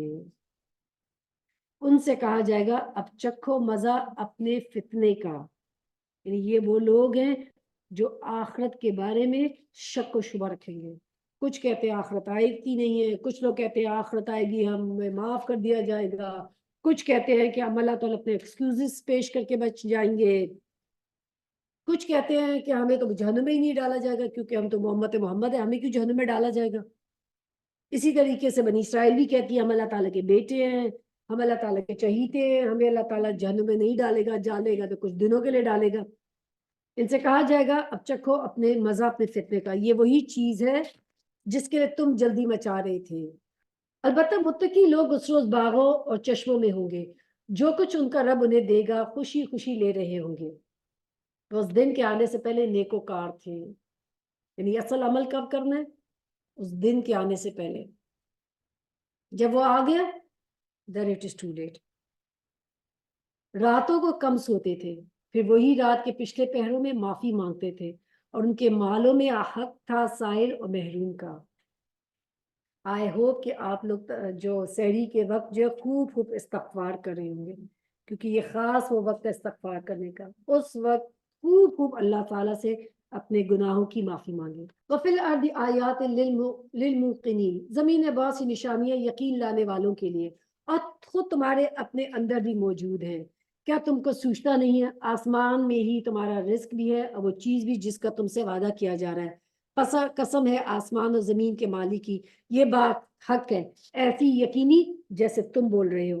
اے نبی صلی اللہ علیہ وسلم، ابراہیم کے معزز مہمانوں کی حکایت بھی تمہیں پہنچی ہے جب وہ اس کے ہاں آئے تھے. کیا کہا تھا؟ آپ کو سلام ہے. اس نے کہا آپ لوگوں کو بھی سلام ہے. کچھ نا آشنا سے لوگ ہیں. یعنی اب دیکھیں کہ وہ انسانوں کی شکل میں آئے تھے. ابراہیم علیہ السلام نبی ہے لیکن وہ فرشتوں کو پہچان نہیں سکے. پھر وہ چپکے سے اپنے گھر والوں کے پاس گیا اور ایک موٹا تازہ بچہ لا کر مہمانوں کے آگے پیش کر دیا. اس نے کہا آپ حضرات کھاتے کیوں نہیں ہیں؟ پھر وہ اپنے دل میں ان سے ڈرا.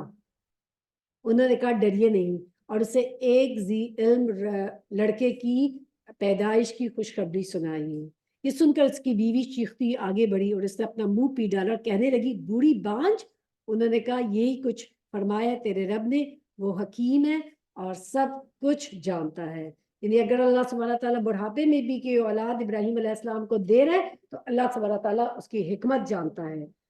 تو اللہ سبحانہ تعالیٰ سے دعا ہے کہ اللہ سبحانہ تعالیٰ ہمیں قرآن پڑھ کر اس پر عمل کرنے کی توفیق عطا فرمائے. اللہ تعالیٰ ہمیں خوب تسبیحات کرنے کی، استغفار کرنے کی، اور اللہ تعالیٰ سے ہمیں ہر دن کو اپنا پہلے سے بہتر کرنے کی توفیق عطا فرمائے.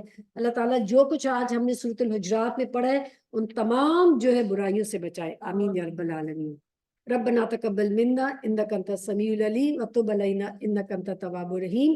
سبحانک اللہم وبحمدک اشہد ان لا الہ الا انت استغفرک و اتوب الیک. السلام علیکم ورحمۃ اللہ وبرکاتہ.